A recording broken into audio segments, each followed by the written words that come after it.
Sir, हाँ जी, yes बेटा sir, I बताइए। want to know what is balance sheet and what is the difference between trial balance and balance sheet. बेटा ये आपको भी समझ नहीं आएगा, अभी आपने किया नहीं, थ्योरी में किया आपने स्कूल में। No, sir. ओके, वैसे पूछ रहे हो अपनी तरफ से। Yes, sir. बेटा अभी समझ नहीं आएगा, आपको वेट करनी पड़ेगी जब तक हम ये चैप्टर्स करते नहीं ना, journal, ledger, cash book, trial balance, उसके बाद समझ आएगा कि बैलेंस शीट क्या है। मैं थोड़ा सा बता देता हूँ जितना आप अभी समझ सकते हो। किसका डाउट है ये? Ishan. ट्रायल बैलेंस में बेटा सभी अकाउंट्स के बैलेंस आते हैं। So if I am making a trial balance, तो ये ट्रायल बैलेंस का फॉर्मेट होता है where I am taking all the balances. हम ट्रायल बैलेंस बना रहे हैं जिसमें हम सभी बैलेंसेस को ले रहे हैं जो लेजर में बने हैं। लेजर में किस चीज के बैलेंसेस होंगे? 5 थिंग्स के। कौन सी है वो? कोई भी अकाउंट या तो क्या होगा? Expense, Asset, asset. capital, income, liabilities. इन सबके अकाउंट के बैलेंस बेटा यहाँ आते हैं। अब देख रहे हो ना कि from the very first day to last bookkeeping, last day of bookkeeping, हम इन 5 अकाउंट्स की बात करने वाले हैं। तो आप इस सब में एक्सपर्ट ही हो जाओगे बार बार सुनकर। इनकम, लाइबिलिटीज एंड कैपिटल, ठीक है, फास्ट ट्रैक में लिख रहा हूं, जिसमें से इन तीनों के बैलेंस क्रेडिट होंगे और इन दोनों के बैलेंस डेबिट होंगे।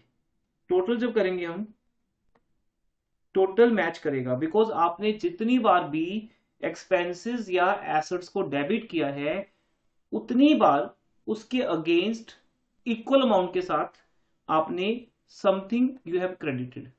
वो या तो इनकम क्रेडिट हुई है, या लाइबिलिटी, या कैपिटल, या फिर इटसेल्फ हमने एसेट्स को ही क्रेडिट किया है उनको कैंसिल करने के लिए। तो ऑब्वियसली जब हम किसी भी एक पर्टिकुलर डेट को आफ्टर 1 मंथ, आफ्टर 6 मंथ्स, या usually at the end of year, जब हम अपनी अकाउंटिंग बुक्स को क्लोज करते हैं और उस ईयर का प्रॉफिट या लॉस कैलकुलेट करते हैं, तो एक टोटल आता है। वो टोटल ऑलवेज डेबिट का क्रेडिट के इक्वल होता है। से अगर डेबिट का टोटल 1 लाख रुपीज आ रहा है, इट मीन हमारे बिजनेस में 1 लाख रुपीज हमने खर्च किए हैं। We have spend 1 lakh rupees. किस चीज पे खर्च किए हैं 1 लाख? एसेट्स पे एंड एक्सपेंसेस से। वो कहां से आए हैं? इनकम से, लाइबिलिटी से और कैपिटल से। तो ऑटोमेटिकली ये टोटल इक्वल होगा।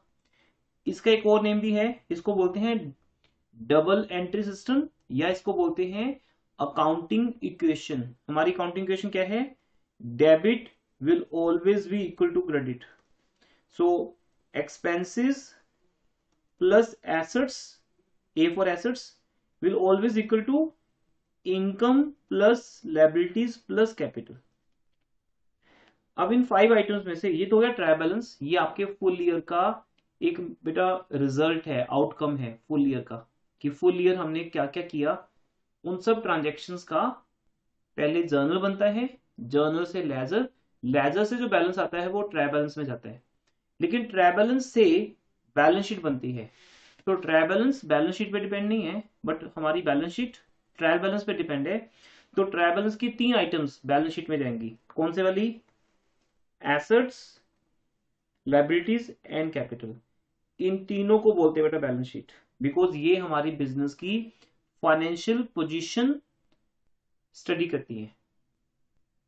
हमारे बिजनेस में जितनी एसेट्स ज्यादा होंगी, जितनी लाइबिलिटीज कम होंगी, उतनी ही हमारे बिजनेस की कैपिटल ज्यादा होगी। बिकॉज अगर मैं एक्सपेंसेस और इनकम को निकाल दूं, तो हमारी बेसिकली इक्वेशन क्या बची? हमारी बिजनेस की टोटल एसेट्स दो चीजों की इक्वल है, लाइबिलिटीज प्लस कैपिटल। इनकम और एक्सपेंसेस को हम यहां काउंट नहीं करते, बिकॉज इनकम और एक्सपेंसेस कहां आते हैं? किस अकाउंट में आते हैं? Profit and loss. हाँ, तो ईयर के एंड पे क्या होगा बेटा? पहले आप ट्रेडिंग प्रॉफिट एंड लॉस इसका फुल नेम है, लेकिन आप इन शॉर्ट अभी, क्योंकि अभी आपको ये सब कुछ नहीं आता, आप इन शॉर्ट माइंड में रख सकते हो कि ईयर के एंड पे एक ट्रेडिंग काउंट, सॉरी, एक प्रॉफिट एंड लॉस काउंट बनेगा, और प्रॉफिट एंड लॉस काउंट का जो आंसर होगा वो बिजनेस का नेट प्रॉफिट होगा, और वो नेट प्रॉफिट भी बैलेंस शीट में जाएगा। तो सबसे मेन क्या हुई, बैलेंस शीट। बैलेंस शीट में प्रॉफिट एंड लॉस का रिजल्ट भी है, बैलेंस शीट में बेटा हमारे प्रॉफिट एंड लॉस का रिजल्ट भी है, और 3 आइटम्स ऑलरेडी वहां पे हैं। बैलेंस शीट की राइट हैंड साइड को बोलते हैं एसेट्स, क्या बोलते हैं, एसेट्स, और लेफ्ट साइड को बोलते हैं लायबिलिटीज एंड कैपिटल। ये बैलेंस शीट है जो अगेन इक्वल होगी, अगर इसका टोटल 50,000 है तो इसका टोटल भी 50,000 होगा। 1 लाख रुपीज का टोटल किसके साथ था, एक्सपेंसेस और इनकम के साथ। अगर मैंने दो मेजर चीजों को डिलीट कर दिया, इनकम और एक्सपेंसेस को पीएल अकाउंट में लेके और वहां का नेट प्रॉफिट बैलेंस शीट में लेके, अब बिजनेस का नेट प्रॉफिट किसको मिलता है, टेल मी, बिजनेस का नेट प्रॉफिट किसके लिए होता है,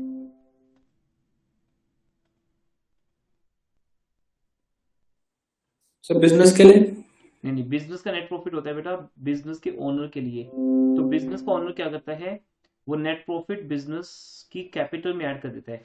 बिकॉज, एक मिनट के लिए कैमरा ऑफ कर रहा हूँ, बिजनेस की कैपिटल में वो प्रॉफिट प्लस हो जाता है। तो बैलेंस शीट में तुम क्या देखोगे, ये जो इनकम और एक्सपेंसेस का रिजल्ट आता है, एक्सपेंसेस का नेचर क्या होता है, डेबिट साइड, और इनकम का नेचर क्रेडिट साइड।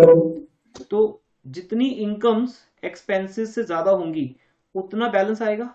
से हमारी इनकम है 80,000 और हमारे एक्सपेंसेस हैं 30,000, तो हमारे बिजनेस का नेट प्रॉफिट कितना आएगा, 50,000। ओके, तो ये जो 50,000 है बेटा, ये चला जाएगा ऊपर, ये नेट, ये 50,000 रुपीज यहां चला जाएगा, कैपिटल में प्लस हो जाएगा। तो फाइनली इक्वेशन क्या बचेगी, बिजनेस की टोटल एसेट्स किसके इक्वल है, लायबिलिटीज प्लस कैपिटल। ये बैलेंस शीट है बेटा। तो दोनों में एज इट इज कोई डिफरेंस नहीं है, दोनों का एप्लीकेशन है। Trial balance is prepared at a particular date to check the arithmetical accuracy. Arithmetical accuracy means हमारा मैथमेटिक्स ठीक है, हमने सब कैलकुलेशन ठीक की है, प्लस माइनस ठीक की है, क्या सब एंट्री जर्नल में रिकॉर्ड होगी, लेजर में आ गई, उनका बैलेंस ठीक निकाला है। अगर ये सब ठीक है तो आपके ट्रायल बैलेंस की दोनों साइड इक्वल होंगी। तो ट्रायल बैलेंस हमारे अकाउंटिंग साइकिल का पार्ट नहीं है, याद रखना। Trial balance is a rough statement, ये एक रफ स्टेटमेंट है, हम बना के देखते हैं सो दैट हमें सर्टन हो जाए before going to final counts, क्योंकि ट्रायल बैलेंस का जो नेक्स्ट स्टेप है वो फाइनल काउंट्स है। तो फाइनल काउंट्स बनाने से पहले हम, जैसे बेटा हम फाइनल एग्जाम में जाने से पहले अपनी प्रेपरेशन को चेक करते हैं, खुद ही अपना टेस्ट लेते हैं, तो वैसे ही ट्रायल बैलेंस एक सेल्फ टेस्ट है before going to final counts, कि हमने जो किया अभी तक वो ठीक किए, अदरवाइज ये हमारे अकाउंटिंग साइकिल का पार्ट नहीं है। अब जितने भी लेजर के बैलेंसेस हैं, 5 बैलेंसेस हैं, उनमें से 2 बैलेंसेस जाएंगे पीएल में, इनकम और एक्सपेंसेस के।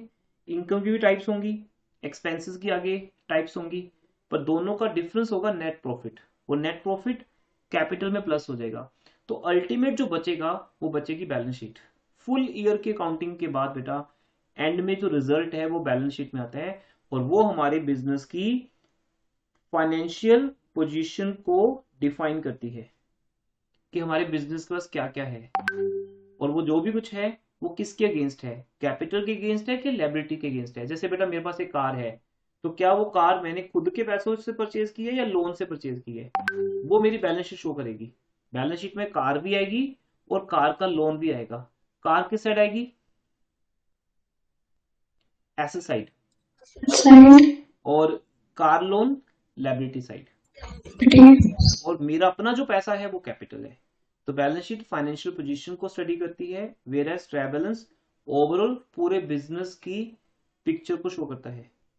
As it sir balance sheet में लास्ट में इक्वल होना चाहिए दोनों। यस बेटा, ट्रायल बैलेंस भी इक्वल रहेगा, बैलेंस शीट भी इक्वल रहेगी, बिकॉज कॉन्सेप्ट क्या है वो समझो आप, डेबिट क्रेडिट का।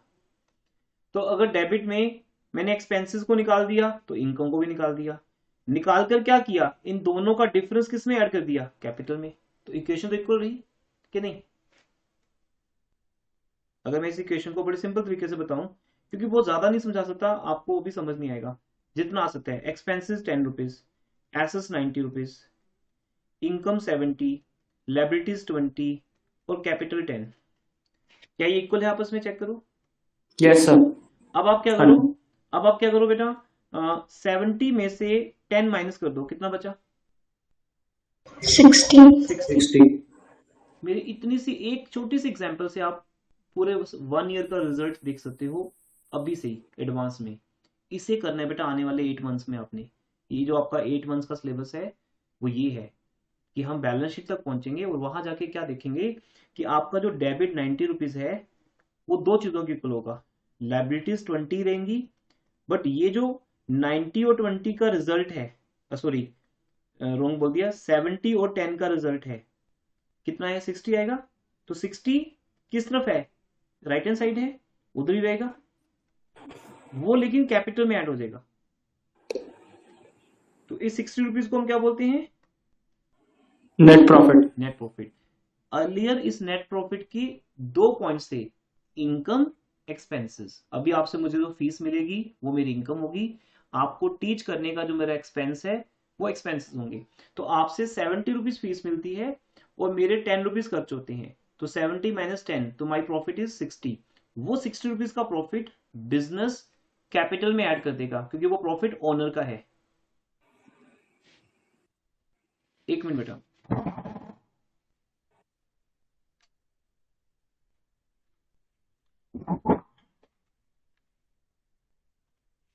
वो प्रॉफिट कैपिटल में ऐड हो जाएगा। तो अब फाइनली क्या बचेगा, मेरे पास जितनी भी एसेट्स है 90 रुपीज की, वो दो चीजों की इक्वल है। इस चैप्टर का नेम है अकाउंटिंग इक्वेशन।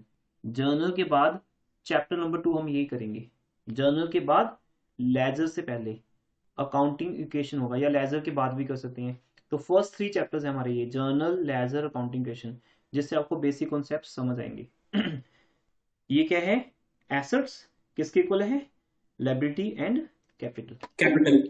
ईयर के एंड पे ये बच जाएगा बेटा।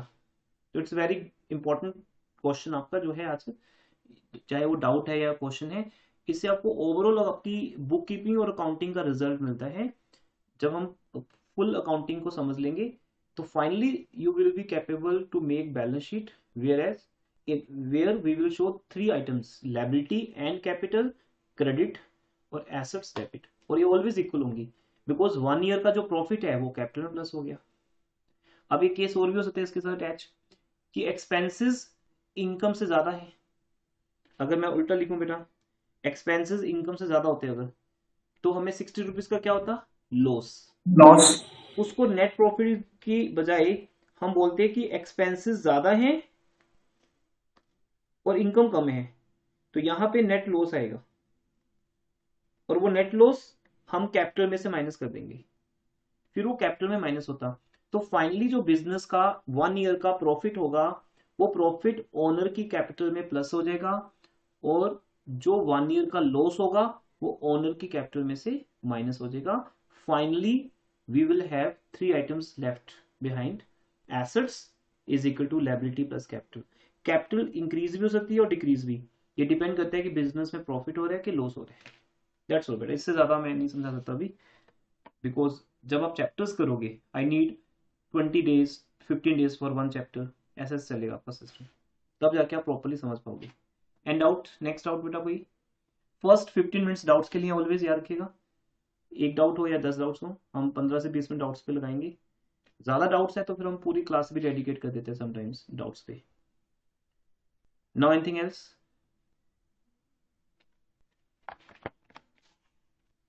No, sir. ठीक है। तो डाउट सेशन ऑलवेज इंपॉर्टेंट बेटा आपके लिए। अटेंडेंस मार्क करके फिर आगे चलते, रिकॉर्डिंग को पॉज कर रहा हूँ यहाँ पे, ठीक है, कोई डाउट नहीं, चले आगे। सो अभी लास्ट क्लास में एक कॉन्सेप्ट चल रहा था, क्या था याद है सबको, या लास्ट क्लास थोड़ी रिपीट करें। लास्ट क्लास में क्या क्या टॉपिक हुए थे बेटा, एक तो बैड डेट्स का टॉपिक हुआ था, sir charity, insurance, Loss due to fire. Very good. एक और था प्री सैम्पलिंग। ये पॉइंट्स डिस्कस हुए थे। फर्स्ट ऑफ ऑल बेटा बैड डेट्स पे भी डाउट है किसी को? बैड डेट्स की दो एंट्रीज हैं। First, bad debts account debit to debtor. Simple, जब भी बैड डेट्स होते हैं बैड डेट्स अकाउंट डेबिट होगा। ये एक हमारे बिजनेस का लॉस है। लॉस मैंने यहां से इंट्रोड्यूस किया था आपको। लॉस डेबिट होगा, और वो लॉस किससे हुआ?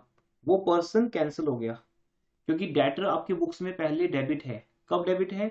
When ever you sold goods to him. अच्छा, गुड सेल करने का एंट्री तो पहले हो चुका होगा। आज ऑलवेज एग्जामिनर बोलेगा आज बैड डेट्स हुए हैं। सेल और बैड डेट्स सेम डेट पे हो सकते हैं ना। पहले आप किसी को गुड्स क्रेडिट पे सेल करोगे, he will take some time, some days, afterwards it will be clear that he is not going to make payment, he becomes insolvent. तब होगा ना क्लियर। तो पहले बैड डेट्स का एंट्री पास होगा, bad debts account debit to debtor. उसके बाद फिर बैड डेट्स रिकवर हो सकते हैं, तो उसकी एंट्री हमने बनाई थी cash account debit to bad debts recovered account. इन दो एंट्रीज में डाउट बेटा किसी का? सर डेबिटर के लिए हम क्रेडिटर है ना? यस, उसके लिए हम क्रेडिटर हैं। मैंने ईशान से पैसे लेने हैं, तो Ishan is my debtor. B is silent बेटा, डेटर बोलने हैं। ईशान इज माई डेटर, और ईशान के लिए मैं उसका सप्लायर हूं। मैं उसको सर्विसेज देता हूं या कोई गुड्स सप्लाई करता हूं, मैं उसके लिए क्रेडिटर हूं। तो उसने क्योंकि मुझे पैसे देने हैं, तो Ishan is my asset, debit balance है। और ईशान के लिए मैं उसकी बुक्स में एक लायबिलिटी हूं, उसने क्योंकि वो पैसा मुझे देना है अभी। जब वो पेमेंट कर देगा तो वो अपनी बुक्स में से लायबिलिटी कैंसिल कर देगा, और मैं अपनी बुक्स में से ईशान का नेम कैंसिल कर दूंगा। अब अगर वो पैसा नहीं देगा तो भी उसका नेम कैंसिल करके I will call bad debts, पर डेटर का नेम ऑलवेज कैंसिल होगा। Okay, sir. if he is going to make payment, cash account debit. If he is going to make payment, cash account debit to debtor. अगर वो cash दे रहा है तो cash to debtor, अगर cash नहीं दे रहा तो Bad debit. Bad debts account debit to debtor. Bad debts account to. बेटा गोरिश आपकी अटेंडेंस मैंने एब्सेंट मार्क कर दी थी, उसको मैं प्रेजेंट कर रहा हूँ अभी, है ना। Don't leave in between. Sir वो नेट का इशू है। हाँ बेटा आई नो, ये चल रहा है सब, पर कोई बात नहीं। सर आपने अभी शुरू करा है? नहीं अभी से जस्ट डाउट्स हो रहे हैं बेटा, डाउट्स एंड प्रीवियस में रिपीट कर रहा हूँ बस, जस्ट। ठीक है, जैसे हम ऑलवेज फर्स्ट 20 मिनट्स करते हैं। तो बैड डेट्स का एक लास्ट क्लास में टॉपिक हुआ था। Just I am making the confirmation कि आप सबको ये आता है, समझ आ गया बेटा? Bad debts to Yes, sir. Debtors and cash to bad debts recovered. उसके बाद क्या हुआ था? उसके बाद क्या हुआ? Charity. Charity. हाँ, चैरिटी हमारे बिजनेस के लिए क्या है? Expense. Expense. फिर क्या हुआ था नेक्स्ट क्लास में, लास्ट क्लास में सॉरी? नहीं, free sample. Sampling. Free sampling को हमने क्या बोला था? एक्सपेंस। नहीं क्या नेम रखा था उसका बेटा? फ्री सैंपल तो नहीं रखा था उसका name? Advertisement. Advertisement. Advertisement debit, क्योंकि ये हमारे लिए एक्सपेंस है। टू क्या हुआ था? डिपेंड करता है, हाँ यस, डिपेंड करता है कि हमने वो चैरिटी या हमने वो फ्री सैम्पलिंग किसकी की है, गुड्स की है। अब हम कैश थोड़ी सैम्पलिंग में बांटेंगे कि 100 रुपीज का नोट हम आपको दे रहे हैं, चेक करो टेस्टी है या नहीं। हम सैम्पलिंग में तो गुड्स देंगे ना हमेशा अपनी, तो सैम्पलिंग का पॉइंट तो बनता है गुड्स के लिए। हाँ, चैरिटी कैश भी हो सकती है और गुड्स की फॉर्म में भी हो सकती है। अगर गुड्स हैं तो हम गुड्स को कैंसिल करेंगे। Purchase. Yes, very good Guneet, आज आपने बिल्कुल ठीक बोला। परचेज पहले डेबिट हुई थी जब आपने गुड्स परचेज की थी, और आज हमने उसी परचेज को कैंसिल करना है, परचेज को क्रेडिट कर दिया टू परचेज अकाउंट। उसके बाद हम आगे थे नेक्स्ट पॉइंट पे, लॉस पे। ठीक है, तो डाउट्स और रिवीजन, इन दो चीजों के बाद हम आगे बढ़ते हैं ऑलवेज। नंबर 2 क्या था? Loss by fire. Loss by fire. Yes बेटा, तो लॉस बाय फायर भी हमारे बिजनेस का एक लॉस है, एक्सपेंस है। यू कैन से हम चाहते नहीं है इसलिए हम एक्सपेंस मानते नहीं इसको, ये सडनली हो जाता है, बट कुछ ना कुछ वैल्यू तो जाती है ना इसमें हमारी। गुड्स को फायर हो सकती है, कैश को फायर हो सकती है, बिल्डिंग को फायर हो सकती है। तो जिसको भी फायर होगी, fire has no its specific test. Fire का कोई टेस्ट नहीं होता बेटा, फायर तो हर चीज को हो जाती है, उसका कोई स्पेसिफिक टेस्ट नहीं है कि वो बिल्डिंग को होगी लेकिन फर्नीचर को नहीं होगी, है ना, उसको सब चाहिए। तो when fire occurs in any premises, तो वो सब कुछ डिस्ट्रॉय कर देती है। तो लॉस हमारा बढ़ता रहता है, बिल्डिंग, फर्नीचर, कंप्यूटर, स्टॉक। तो जिसका भी लॉस दिया हो, तो अब आपके सिलेबस में है example, goods lost due to fire, तो हम बोलते हैं loss by that reason. Reason में be accident, loss by accident. Reason में बी थेफ्ट, चोरी हो गई, लॉस बाय थेफ्ट। तो लॉस बाय फायर या थेफ्ट या accident, whatever, account debit to purchases account. तो अब यहां पे मैं आपको पार्शियल इंश्योरेंस का केस भी समझा रहा हूं, जो लास्ट क्लास में नहीं हुआ था। से 10,000 की गुड्स लॉस्ट होगी, फिर आपको बताया था मैंने, ये हमारी second entry. Excuse me sir. Yes बेटा। सर जैसे अगर हमारा लॉस बाय फायर होता है, तो अगर गुड्स का लॉस हो तो वी क्रेडिट परचेजेस अकाउंट। अगर हमारी बिल्डिंग या हमारे एसेट को लाइक कंप्यूटर या फर्नीचर को होता है तो हम क्या एंट्री बनाएंगे? वही बेटा सेम, वो बिल्डिंग क्रेडिट कर देंगे। Okay sir. दिया सिंपल है, जस्ट थिंक कि बिल्डिंग का नेचर क्या है, tell me. It's an asset. Asset. और एसेट का नेचर क्या है? डेबिट।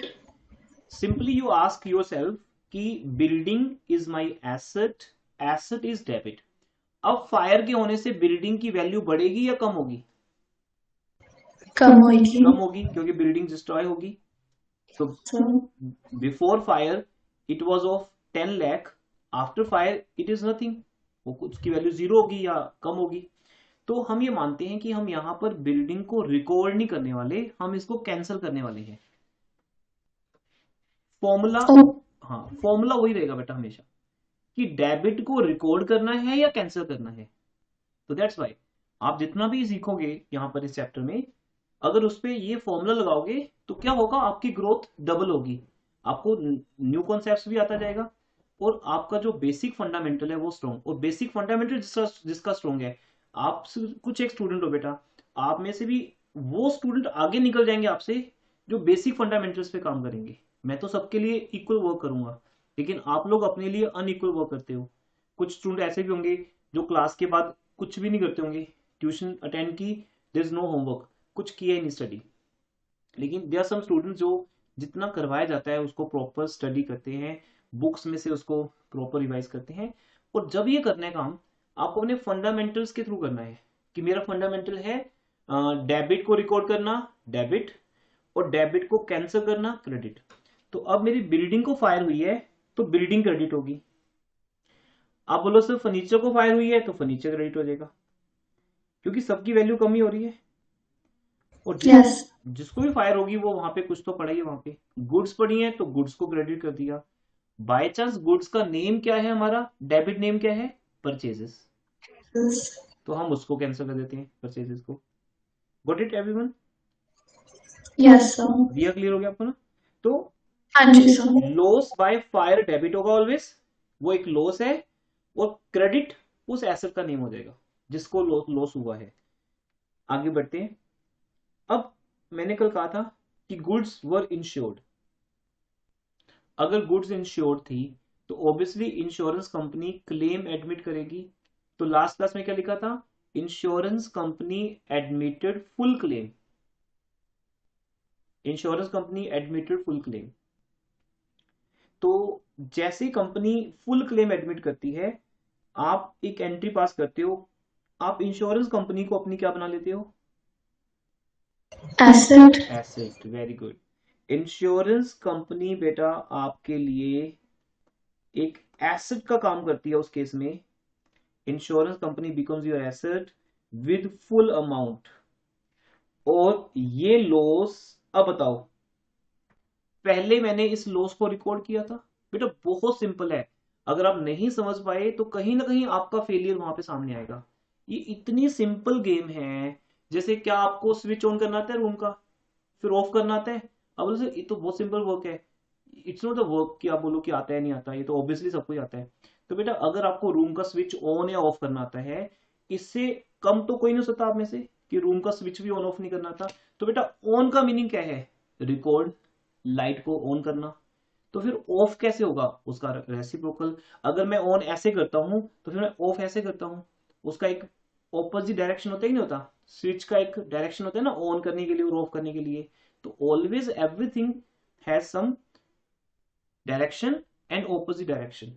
उसका एक डायरेक्शन है खुद का, और फिर उसको कैंसिल करने का ऑपोजिट डायरेक्शन है। It's so simple. एक आप अपने रूम के स्विच से भी समझ सकते हो। स्विच के आगे खड़े हो जाओ, उसको ऑन करो, ऑफ करो, आपको जनरल एंट्री समझ आ जाएंगी। कितना इजी है बेटा, इतना इजी है। तो अगर आपको डेबिट करना आता है किसी को, तो फिर उसको क्रेडिट करना भी तो आता होगा। तो अगर मैंने लॉस को डेबिट किया है रिकॉर्ड करने के लिए, अब डेबिट में क्या रिकॉर्ड होगा? जो उसकी नेचर है। लॉस का नेचर क्या है? एक्सपेंस। लॉस का नेचर डेबिट, मतलब लॉस और एक्सपेंस दो अलग अलग चीजें हैं, दोनों का नेचर डेबिट है। तो लॉस का नेचर डेबिट है, तो लॉस रिकॉर्ड भी होगा, फिर ये लॉस कैंसिल भी होगा टू Loss by 5. बहुत कुछ नहीं सीखना बेटा हमें। जब हम बहुत कुछ सीखेंगे, बहुत ज्यादा हम जाएंगे तो हम कंफ्यूज हो जाएंगे। हमें बस एक सिंपल चीज सीखनी है कि वर्ड्स नए नए आते रहेंगे। आज भी मैं कुछ नए वर्ड्स लेके आऊंगा आपके सामने, डेली ऐसा होगा। बट हमारी ट्रेडिशन क्या रही है कि हम, डाउट्स तो आपके हैं, कभी होंगे कभी नहीं, डाउट्स के बाद हम 15-20 मिनट्स प्रीवियस चीजों को डिफाइन करते हैं। इससे ना कॉन्फिडेंस आता है आपको। देखो आपने फर्स्ट टाइम सुना चैरिटी, एडवर्टीजमेंट या लॉस ऑफ फायर, आज दोबारा सुनने से बैड डेट्स वगैरह, ये कॉन्फिडेंस आएगा आपके अंदर। Then you will start practice. अब अगर आपने इस चीज को ऐसे समझ लिया कि लॉस ऑफ फायर डेबिट तो होता है, बट जब वो लॉस कवर हो रहा है, इंश्योरेंस कंपनी ये कह रही है कि भाई डोंट वरी, क्यों घबराते हो, हम आपके साथ हैं, हम आपको पैसा दे देंगे, फिर आपका लॉस तो लॉस नहीं रहा ना। जैसे किसी स्टूडेंट की बुक चोरी होगी इंस्टीट्यूट में। एक बार ऐसा हुआ कि इंस्टीट्यूट के अंदर किसी का बुक पता नहीं कहाँ चला गया, या वो शायद नीचे एक्टिवा पे रखा है, उसको लगा कि इंस्टीट्यूट के अंदर बुक आई थी, लेकिन वो पता नहीं कहाँ चलेगी। अब उस स्टूडेंट को मैंने बोला कि डोंट वरी बेटा, मैं आपको अपनी बुक दे देता हूँ, बस इससे ज्यादा क्या है। तो जैसे मैंने उसको अपनी बुक दे दी, उसका लॉस कवर हो गया, ही वॉज फाइन। उसको क्या प्रॉब्लम है? कुछ भी नहीं। उसकी बुक चोरी हुई, उसको बुक नहीं मिल गई, फिर आपका लॉस कहाँ हुआ? लॉस तो हुआ ही नहीं। ऐसे बेटा हम अपनी एक्टिवा का, अपनी गाड़ी का इंश्योरेंस करवाते हैं। जब गाड़ी चोरी हो जाती है, ऑब्वियसली गाड़ी तो हम बाहर ही खड़ी करके आएंगे ना, घर के अंदर जब आएंगे या कहीं जाएंगे, तो गाड़ी तो पार्किंग में रहेगी, तो पार्किंग से चोरी भी हो सकती है। तो जब चोरी हो जाएगी, तो अब उसका सोल्यूशन क्या है? Insurance company. इंश्योरेंस कंपनी से आप अपनी गाड़ी का क्लेम ले सकते हो। और जब हम ये एंट्री पास करते हैं, insurance company you are under arrest, ये तो नहीं बोलेंगे ना, हम क्या बोलेंगे? Insurance company you are my asset and loss is cancelled, loss has gone, और उसकी जगह पे कौन आ गया? Insurance company. It just like a Superman, जैसे ही आता है लॉस भाग जाता है बेटा। तो loss by fire is cancelled in second entry. Even first entry में आपने खुद ही रिकॉर्ड किया है। क्यों रिकॉर्ड किया? क्योंकि फायर हुई थी मार्च 22 को, तो उस दिन तो लॉस हो ही गया था एक बार हमारा। लेकिन मार्च 28 को जब इंश्योरेंस कंपनी ने आपको प्रॉमिस कर दिया, कमिटमेंट कर दी कि आपका लॉस हम पे करेंगे, तो इंश्योरेंस कंपनी आपकी एसेट बन गई। तो वो कुछ भी क्रैमिंग नहीं है, बहुत इजीली आप समझ सकते हो। तो आपने लॉस बाय फायर को कैंसिल कर दिया, अब क्लेम मिलेगा आपको। तो मैं आपको लास्ट क्लास में ये बता रहा था कि हम डेबिट क्रेडिट को भी समझेंगे कि लॉस पहले डेबिट हुआ, फिर वो कैंसिल हो गया, तो अल्टीमेटली लॉस को कैंसिल कर दूं मैं। लॉस को मैं इस तरह से कर दूं एक बार आपको दिखाने के लिए। तो फाइनली एंट्री क्या बची? फाइनली एंट्री क्या बची बेटा? इंश्योरेंस कंपनी अकाउंट डेबिट, और क्रेडिट क्या बचा? To loss by नहीं fire नहीं नहीं बेटा, account. नहीं लॉस तो कैंसिल हो गया ना, डेबिट भी हुआ क्रेडिट भी हुआ, लॉस तो कैंसिल, डेबिट फिर क्रेडिट, बचा क्या ये पूछ रहा हूँ, what is To remaining? purchases account. Yes, इसका मीनिंग इसको बोलते हैं कंबाइन एंट्री। क्या बोलते हैं इसको? Combine entry. हम दो एंट्रीज को कंबाइन कर देते हैं, जब कंबाइन करेंगे तो उसका एक मर्ज होकर एक रिजल्ट आएगा कि मैंने इंश्योरेंस कंपनी से 10,000 लेना है, किस चीज का? गुड्स का, सिंपल, बिल्डिंग का। सर इस एंट्री में जो 2 बार आएगा उसको कैंसिल कर देंगे हम. अब हमने नहीं करना बेटा, आप नहीं करोगे, आपको समझा रहा हूं कि वो अपने आप कैंसिल हो गया। मतलब जब आपने किसी को डेबिट भी किया और बाद में उसको क्रेडिट कर दिया तो वो कैंसिल हो गया। Okay sir. लेकिन ये बात आपको समझ आएगी जब मैं लेजर करवाऊंगा आपको। लेजर में लॉस बाय फायर का अकाउंट बनेगा और आप देखोगे उस अकाउंट को मैं पहले डेबिट करता हूं 10,000 से, देन फिर मैं सेकंड एंट्री में उसको क्रेडिट कर देता हूं 10,000 से। तो डेबिट में भी 10 है, क्रेडिट में भी 10,000 है, इक्वल, इट्स ओवर। इसको बोलते हैं कैंसिल करना। किसी भी डेबिट को क्रेडिट कर दो, कैंसिल हो जाएगा। तो इसलिए वो कैंसिल को मैं ऐसे कटिंग करके दिखा रहा हूं कि आपके सामने से हट जाएगा वो। तो आपको रिमेनिंग क्या बचा? इंश्योरेंस कंपनी से पैसा लेना है, किस चीज का? गुड्स का। गुड्स। क्या वो पैसा आ गया? अभी तक तो नहीं आया, लेकिन अब आएगा बेटा। अब मैं थर्ड एंट्री पास करूंगा। थर्ड एंट्री में यही कर दूं, इन बिटवीन स्पेस आपके सामने ही है, बट वो थर्ड एंट्री है बेटा, याद रखना। थर्ड मीन्स सी, तो सी मीन्स थर्ड हो गया। अब थर्ड एंट्री क्या बनेगी? पैसा इंश्योरेंस कंपनी से आ जाएगा, bank bank account debit to insurance company account. Yes, to insurance company account. आपको बुक्स में ये 3 एंट्रीज मिलेंगी। अब आपको 10,000 का 10,000 आ गया। अब इसका मीनिंग क्या होगा बेटा? आपने सेकंड एंट्री में इंश्योरेंस कंपनी को डेबिट किया डेबिट, यस और नो? किया। यस। थर्ड एंट्री में खुद ही क्रेडिट कर दिया, तो इट्स लाइक ए ड्रामा। पहले डेबिट किया फिर क्रेडिट कर दिया, तो debit credit is a cancel, तो कुछ हुआ ही नहीं मतलब। तो अल्टीमेट अब आपको एंट्री कहना चाह रही है। अब आपको जो समझ आएगा ना बेटा, वो अल्टीमेट है, जो मैंने आपको लास्ट क्लास में नहीं समझाया था, वो अल्टीमेट चीज आपके सामने है। हाँ जी, अब आपको फाइनली डेबिट क्या मिल रहा है? Final debit bank. और क्रेडिट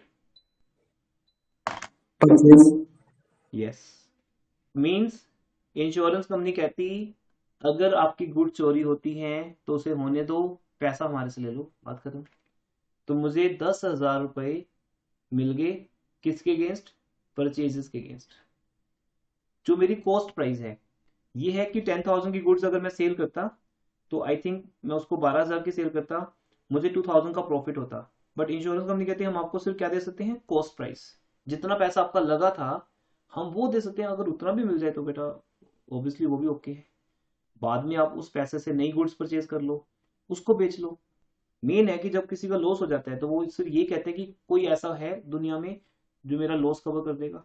तो लॉस कवर हो जाए तो बढ़िया है, तो आपका वो लॉस कवर हो गया। तो अल्टीमेट इफेक्ट ये है, बट हम इस इफेक्ट को 3 एंट्रीज के थ्रू दिखा रहे हैं। 3 एंट्रीज। पहली एंट्री, हाँ जी everyone can speak now. First entry क्या होगी? Loss by fire account debit to to purchase purchases account. और second entry Insurance company account debit to loss by fire. Yes, and third entry Bank account debit bank account debit to insurance company account. Yes, ठीक है। अब बेटा हम last लेते हैं इसके अंदर, लास्ट पॉइंट रिवाइज करवाई दिया मैंने आपको सब कुछ, ये लास्ट क्लास में हुआ था। Bad debts, charity, free sample, loss of fire, बहुत डिटेल में हुआ था, लेकिन ये 4 टॉपिक्स हुए थे। अब अगर insurance company full claim admit ना करे तो क्या होगा? से कंपनी ने आपका सिर्फ क्लेम एडमिट किया है 6,000 का, तो ऑब्वियसली फिर आप क्या करोगे बेटा? जब सेकेंड एंट्री पास करोगे, फर्स्ट एंट्री में कोई चेंज नहीं आएगा, फर्स्ट एंट्री वही रहेगी, loss by fire account debit to purchases, क्योंकि ऑन दैट डे, क्योंकि हमारा जर्नल डेट वाइज चलता है, जर्नल रिजल्ट के हिसाब से लगता है कि रिजल्ट क्या है। जिस दिन फायर हुई मार्च 22 को, उस दिन मेरा लॉस हुआ था 10,000 का, तो मैंने एक एंट्री पास कर दी, loss by fire account debit to purchases. फिर एक डे आया जिसमें इंश्योरेंस कंपनी कहती we are ready to pay you 60%, but only 60%। ऐसा क्यों होता है बेटा? इंश्योरेंस कंपनीज की पॉलिसीज होती हैं, कुछ टेक्निक्स होती हैं जिसके थ्रू वो क्लेम कैलकुलेट करते हैं। अगर आपकी पॉलिसी में कोई ड्रॉबैक है या वो कम वैल्यू की है या फायर के टाइम गोडाउन में स्टॉक ज्यादा पड़ा था और पॉलिसी कम अमाउंट की है, तो कंपनी वहां पे कुछ क्लोज लगाती है जिससे आपका क्लेम फुल एडमिट नहीं हो पाता, कम होता है। तो वो तो इंश्योरेंस चैप्टर में कभी भी सिखाएंगे आपको। पर आज पॉइंट है कि फुल क्लेम एडमिट नहीं हुआ, वो कंपनी की अपनी टेक्निक है कैलकुलेट करने की, लॉफुल टेक्निक है, तो आपको एक्सेप्ट करनी पड़ती है। तो company admitted partial claim, that is 60%। तो इंश्योरेंस कंपनी आपकी एसेट कितने से बनी? 6,000 6,000 से। अब कल को जब आपको पैसा आएगा इंश्योरेंस कंपनी से, कितना आएगा?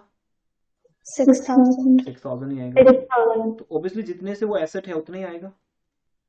और जब इंश्योरेंस कंपनी डेबिट होगी तो एसेट बन जाएगी, और जब पैसा आ जाएगा तो वो क्रेडिट हो जाएगी। ये सब तो ठीक है, बट कुछ ना कुछ है जो अभी कंप्लीट नहीं हुआ। लग रहा है ना आपको कि something Yes, is sir. Completed? क्या कंप्लीट नहीं हुआ Yes. अभी? सर बी के अंदर डेबिट में एक और चीज आएगी, क्योंकि वो 6,000 है, 4,000 ऐड हो जाएगी। Yes yes, I appreciate Ishan, आपने सारा पार्ट रिकॉर्डिंग से किया है, फिर भी आप ग्रुप में सबसे ज्यादा पार्टिसिपेट कर रहे हो। That's excellent, keep it up बेटा।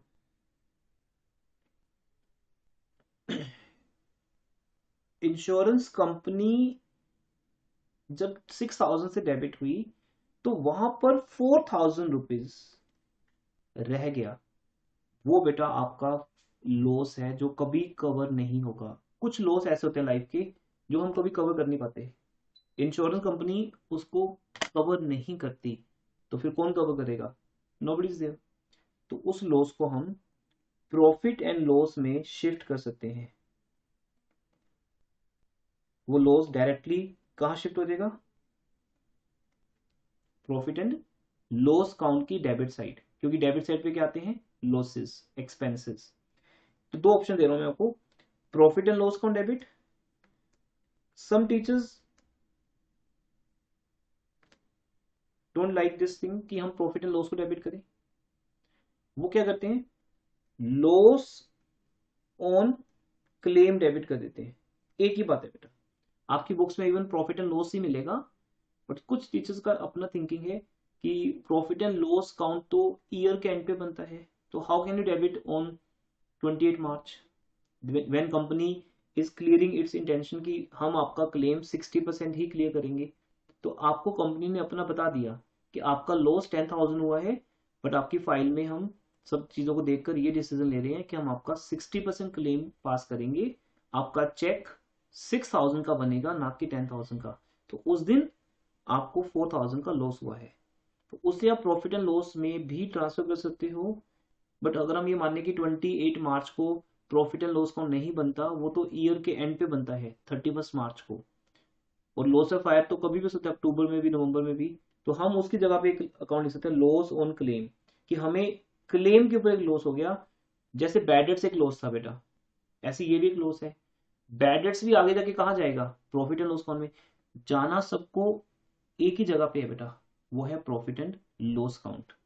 बट अभी भेज दो या उसका कोई नेम रख दो, loss on claim account debit या profit and loss account debit. My advice will be that आपके टीचर स्कूल में क्या डिसाइड करते हैं वही कर लेना, बस कोई प्रॉब्लम नहीं, क्योंकि +1 का एग्जाम तो उनको ही चेक करने हैं, तो हम उनसे पंगा नहीं लेंगे, ठीक है। +2 बोर्ड क्लास है तो उसमें ऐसा कुछ है ही नहीं, स्कूल टीचर का कोई रोल ही नहीं है उसके अंदर। But as for the +1 is concern, अगर आपके स्कूल टीचर कहते हैं, मैम या सर कहते हैं कि बेटा profit and loss account debit, तो वही रखना, कोई बात नहीं। अगर वो कुछ और कहते हैं तो वो ले लेना, यहाँ सब चलता है। फ्लेक्सिबिलिटी है यहाँ पे, मीन्स कहीं कहीं पे मिलेगा आपको 1-2% केस में जहां फ्लेक्सिबिलिटी रहेगी, बिकॉज ये एक टेम्परेरी अकाउंट है। अभी डेबिट करेंगे, फिर आगे जाके कहाँ जाएगा? कहाँ जाएगा? प्रॉफिट एंड लॉस अकाउंट में। तो इसलिए प्रॉफिट एंड लॉस भी लिख सकते हैं, मेरे अकॉर्डिंगली गलत नहीं है लिखना। Profit and loss account books में भी मिलेगा, बट कुछ टीचर्स का अपना पर्सनल थिंकिंग है इसके ऊपर, और वो ठीक भी है, गलत नहीं है वो, तो वो चलता है, वो टेम्परेरी अकाउंट है। लॉस ऑन क्लेम, ऐसी बैड डेट्स भी एक लॉस है, वो भी पीएल में जाएगा एक दिन। ये था बेटा जो कल का पेंडिंग था। चलिए अब आगे, anything else on this? Sir, हाँ जी। जब हम किसी चीज का इंश्योरेंस लेते हैं तो हम हर महीने उसका इंश्योरेंस का पैसा देते हैं, तो सर वो हमारे एक्सपेंस में कहाँ कवर होता है? बेटा वो एक्सपेंस है, बस उसको बोलते हैं insurance premium.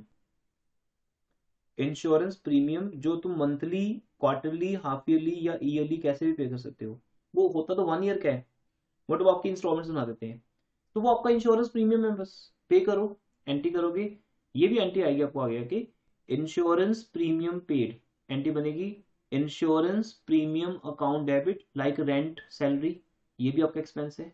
Insurance premium account debit to cash या टू बैंक, इंश्योरेंस कंपनी में कैश भी डिपॉजिट होता है और चेक भी।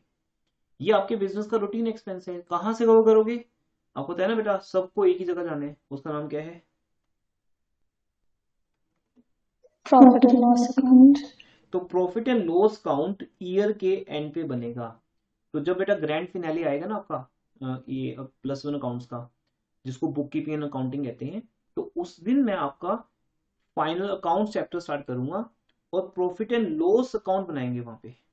और मैं सब चीजों को, आप देखना, bad debts, rent, salary, insurance premium, कोई लॉस ऑन क्लेम अगर रह गया था 4000, वो सब कुछ वहां आएगा। डेबिट्स है लेकिन, तो डेबिट का मीनिंग लॉसेस एंड एक्सपेंसेस। तो दैट्स व्हाई एवरीथिंग आपको कंफर्म करने की जरूरत नहीं है, everything will be shown in profit and loss account at the end of year. Depend करता है कि प्रॉफिट एंड लॉस डेबिट होगा कि क्रेडिट होगा। आप पीएल अकाउंट में क्या भेज रहे हो? अगर आप पीएल अकाउंट में लॉस भेज रहे हो, एक्सपेंस भेज रहे हो, तो वो डेबिट होगा। अगर पीएल में कोई इनकम भेज रहे हो, बैड डेट्स रिकवर्ड अकाउंट बनाया था हमने लास्ट क्लास में, बैड डेट्स रिकवर्ड अकाउंट की बात की थी, वो भी कहां जाएगा? Yes sir. वो भी कहां जाएगा? पीएल में जाएगा। डिस्काउंट रिसीव्ड पीएल में जाएगा। आपके बिजनेस का जो ग्रोस प्रॉफिट आएगा वो भी पीएल में जाएगा। हर तरह की इनकम बेटा, डायरेक्ट और इनडायरेक्ट, पीएल में जानी है, और वहां जाके डिसाइड होगा कि प्रॉफिट है अल्टीमेट हमारे बिजनेस में, नेट प्रॉफिट या नेट लॉस। इस पे मुझे एक बहुत ही इंपॉर्टेंट लाइन याद आ रही है। जब 1494 में ये थ्योरी बनी थी, हमारी इन बुक्स में तो कोई इस चीज का मेंशन नहीं होता, आपके साथ शेयर कर रहा हूँ। जब मैंने इस बुक को स्टडी किया बेटा, मुझे 3 इयर्स लग गए थे रिसर्च करने में इस बुक के ऊपर। 1494 में बुक बनी थी अकाउंटिंग और बुक कीपिंग की। तो जब हमारे जो ग्रेट पर्सन है जिन्होंने इस बुक कीपिंग को इन्वेंट किया था, क्या नाम है उनका 1494 में?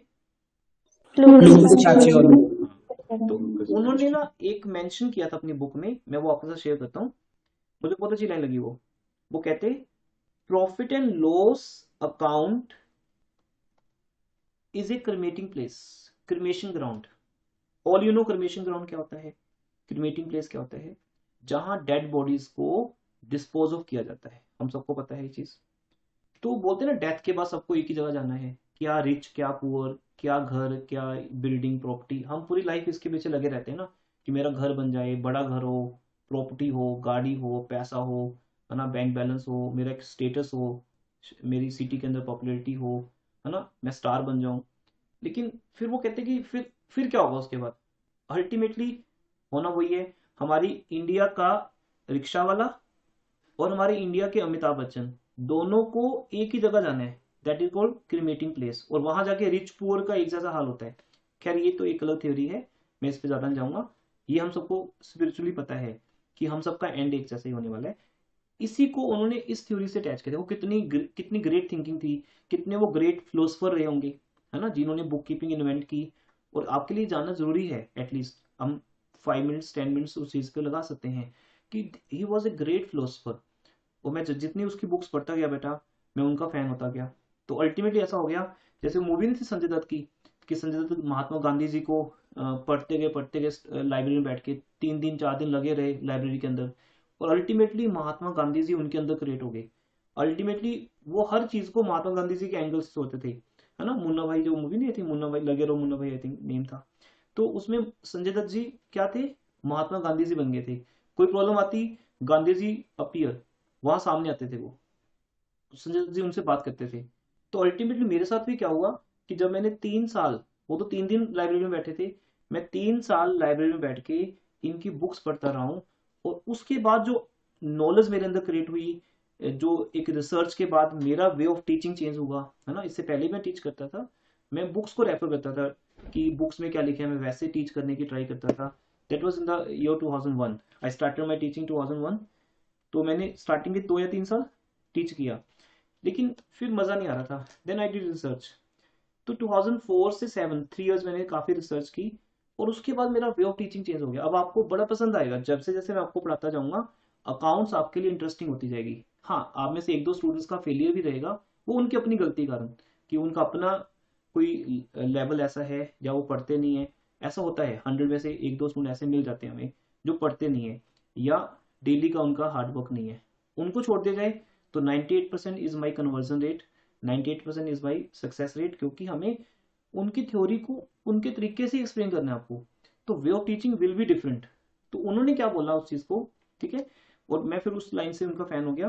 कहते हैं profit and loss count is a cremation ground, cremating place where every income, loss, expense and gain, all these account will be disposed of.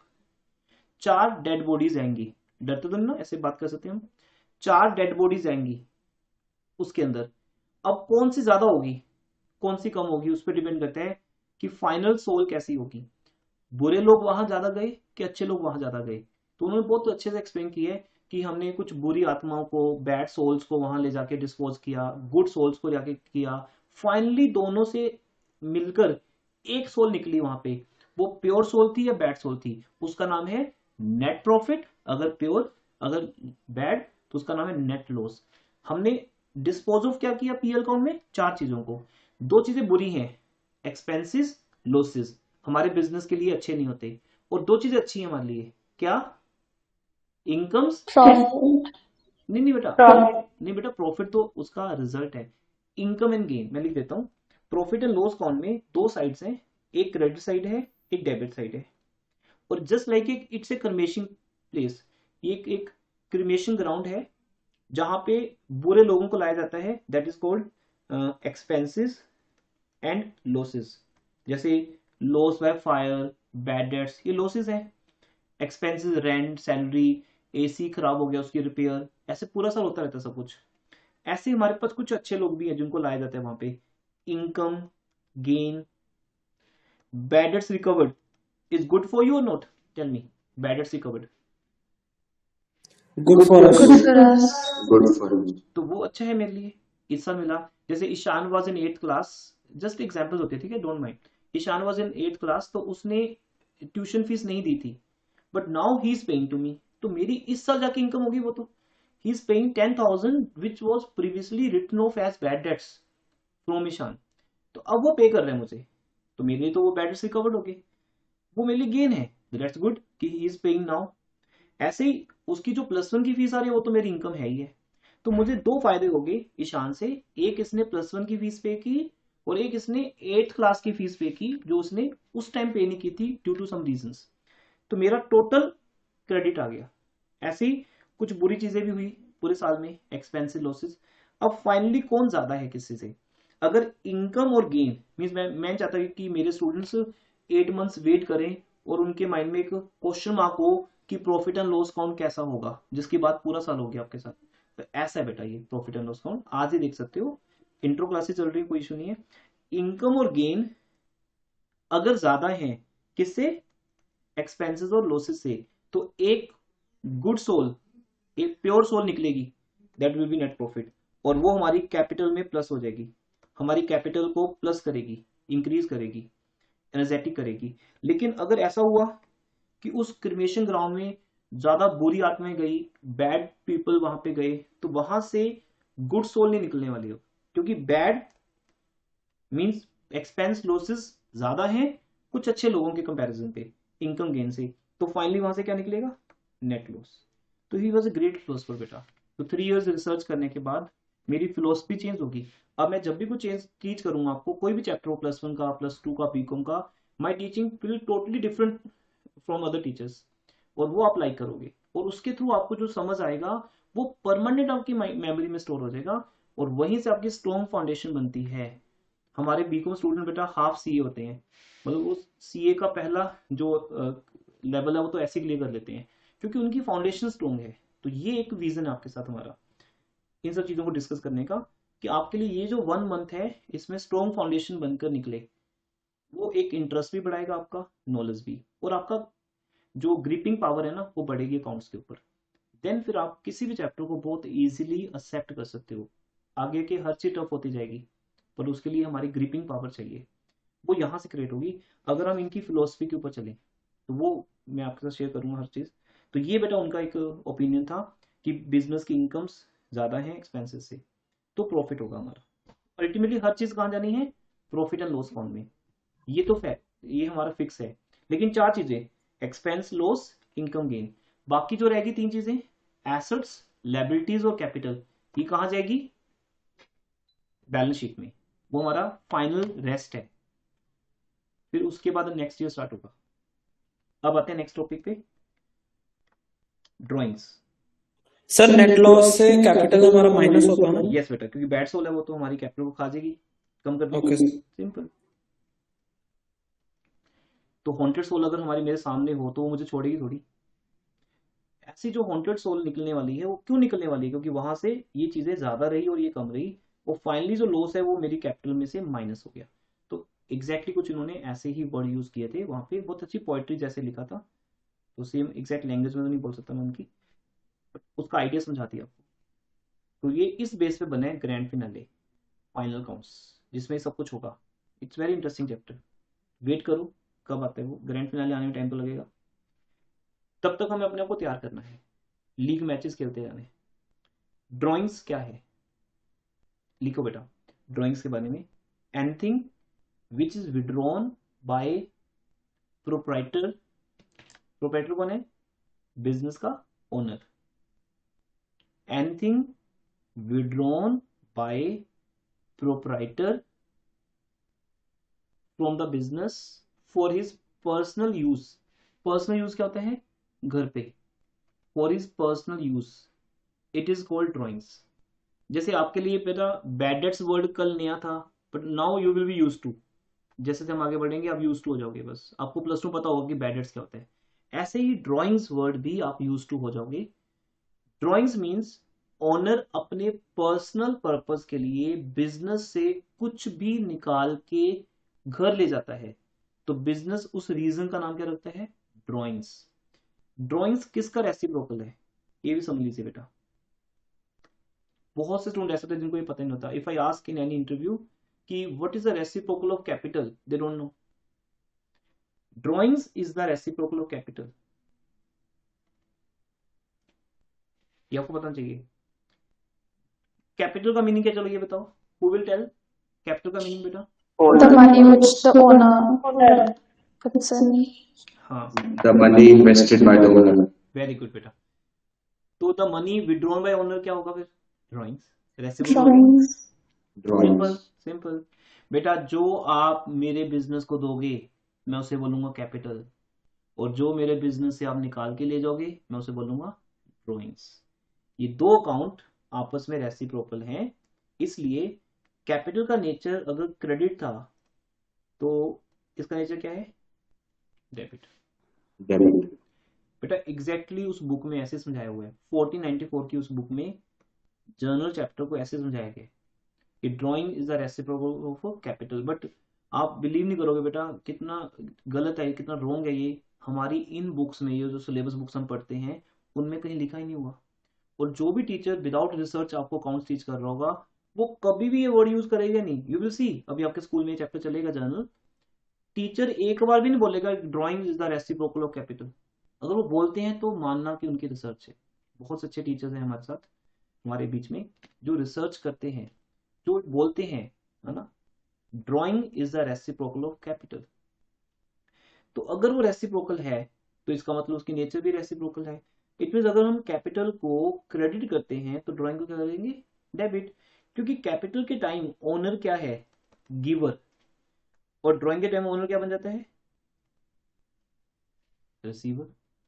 बाद में क्या होगा, कैपिटल में से ड्राइंग्स माइनस हो जाएगी, कैपिटल कम हो जाएगी बस ओनर की। तो सिंपल है बेटा, ओनर जितना अपने बिजनेस से पैसा निकाल के अपने घर ले जाएगा तो समझो वो अपनी कैपिटल वापस ले रहे बिजनेस से, बट एज ए कैपिटल नहीं मांग रहा, वो उसे एज ए ड्राइंग कह रहे, तो उसको हम ड्राइंग्स बोलेंगे। तो अब ट्रांजेक्शन लिखो, इसके ऊपर क्या ट्रांजेक्शन होती है, goods withdrawn bye owner for his personal use, जो गुड्स का टॉपिक अभी चल रहा है हमारे बीच में, goods withdrawn bye owner for his personal use.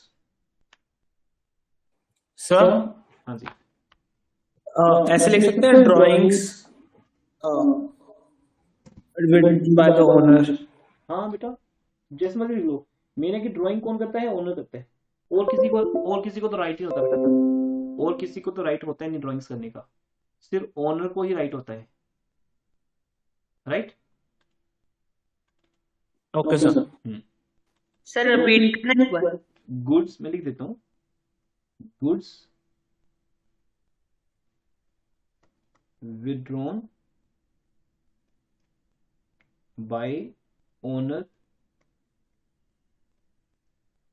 for his personal use, withdrawn पैसा निकालना, या ड्रॉन लिख सकते हो अकेला, तो goods withdrawn WITHDRAWN, goods withdrawn by owner for his personal use।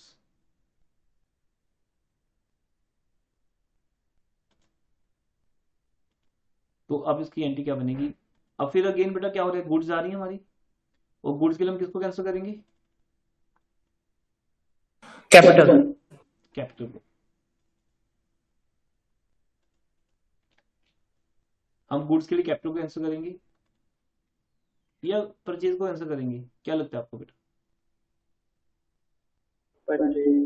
हाँ, हम गुड्स के लिए बेटा परचेज को कैंसिल करेंगे, और उसका नेम क्या लिखेंगे,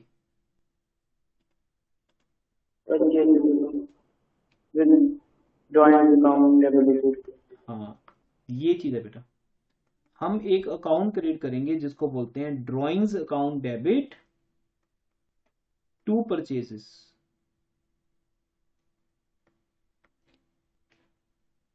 drawings account debit to purchase account. हाँ ड्राइंग्स बाद में अल्टीमेटली हमारी कैपिटल को कम करेगी, वो बाद में होगा ना ईयर के एंड पे जाके, अभी नहीं होगा। अभी कैपिटल अकाउंट इंडिपेंडेंटली बन रहे हैं कहीं और ड्राइंग्स अकाउंट कहीं और बन रहा है, मीन्स दोनों अकाउंट अलग अलग बन रहे हैं, दोनों अकाउंट रहेंगे हमारे पास हमारे सामने, बट हम दोनों को मेंटेन करेंगे पूरा साल।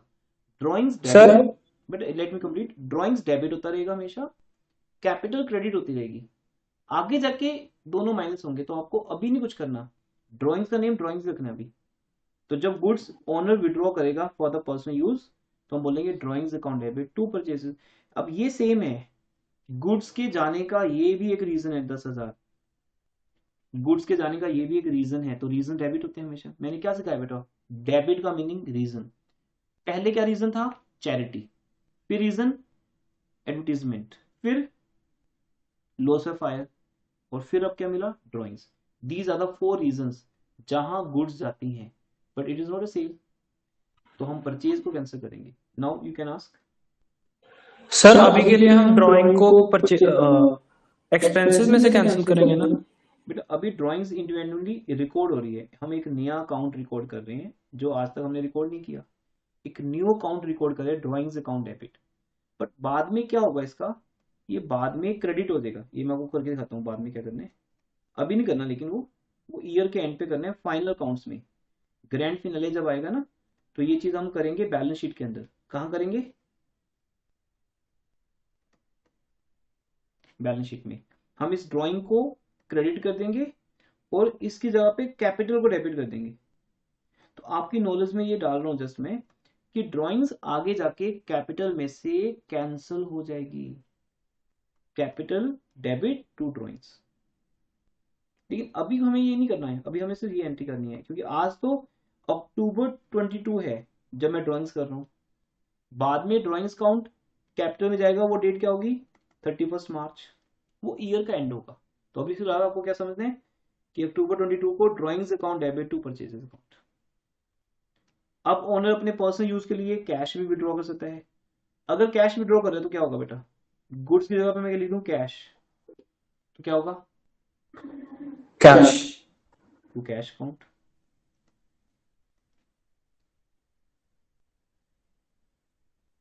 ओके, तो ये बिजनेस के लिए कैंसिल होगा ना, ये एक्सपेंस तो नहीं है ना? हाँ बिजनेस के लिए एक्सपेंस सही नहीं बेटा, क्योंकि ओनर अपनी कैपिटल में से कर रहे हैं ना, ये तो वो अपनी कैपिटल के अगेंस्ट कर रहे हैं, तो हमारे लिए कोई फर्क नहीं। तो ओनर बिजनेस से कुछ भी निकाल के ले जाए, वैसे भी तो उसी का है ना, उसी ने दिया है, दैट इज कॉल्ड कैपिटल, तो वो ले जा सकता है। तो बिजनेस का ये एक्सपेंस नहीं है, दैट्स गुड पॉइंट कि ये एक्सपेंस नहीं है, ये बाद में हम उससे रिकवर कर लेंगे। कैसे, कैपिटल में से माइनस करके। सर अगर कोई एम्प्लॉय निकाले फिर अब क्या रिपीट करोगे? कोई और मैनेजर वगैरह निकाल बेटा सकता है? नहीं, वो कैसे Withdraw निकाल सकते, नहीं नहीं, जैसे आप इंस्टीट्यूट में आओगे तो आप इंस्टीट्यूट का सामान कैसे ले जाओगे घर, और मेरा एम्प्लॉय कैसे घर ले जाएगा, नहीं ले जा सकते ना। एम्प्लॉयज, मैनेजर्स, कस्टमर्स कोई भी आए बेटा, वो हमारे बिजनेस में आ सकते हैं, लेकिन वो बिजनेस का सामान घर नहीं ले जा सकते, लेकिन मैं ला सकता हूँ। मैं जैसे बेटा इंस्टीट्यूट से अभी मैं सब laptops, recording system, LEDs, cameras, सब कुछ ले आऊँ मैं घर पे, क्योंकि अभी सेटअप घर पे लगा हुआ है ना। तो वो मेरी एसेट्स हैं, मैं कभी भी वापस ला सकता हूँ। बिजनेस उसको रिकॉर्ड करेगा। जैसे अगर मैं बोलूँ furniture withdrawn bye owner for his personal use, तो क्या एंट्री बनेगी? withdrawn account, joint account debited to furniture account. Drawings account debit to. Furniture account. अब मैं बोलता हूँ cash withdrawn from bank, cash withdraw हुआ है from bank by the owner, क्योंकि बेटा बिजनेस का जो करंट अकाउंट है, ये तो समझते हो, बिजनेस के नेम से जो अकाउंट होता है वो क्या होता है, करंट अकाउंट। तो वो करंट अकाउंट में से पैसा निकालने का राइट ओनर के पास होता है, क्योंकि चेक पे साइन किसके चलते हैं? हाँ जी, चेक पे साइन किसके चलते हैं? ओनर के चलते हैं। तो दैट्स वाई हम यहाँ पर क्या बोलते हैं, कैश और फर्नीचर की जगह पे क्या आएगा? बैंक। Bank, very good. लेकिन रीजन एक ही रहेगा, वो पैसा किसके पास जा रहा है एवरीवन? ओनर के पास जाएगा।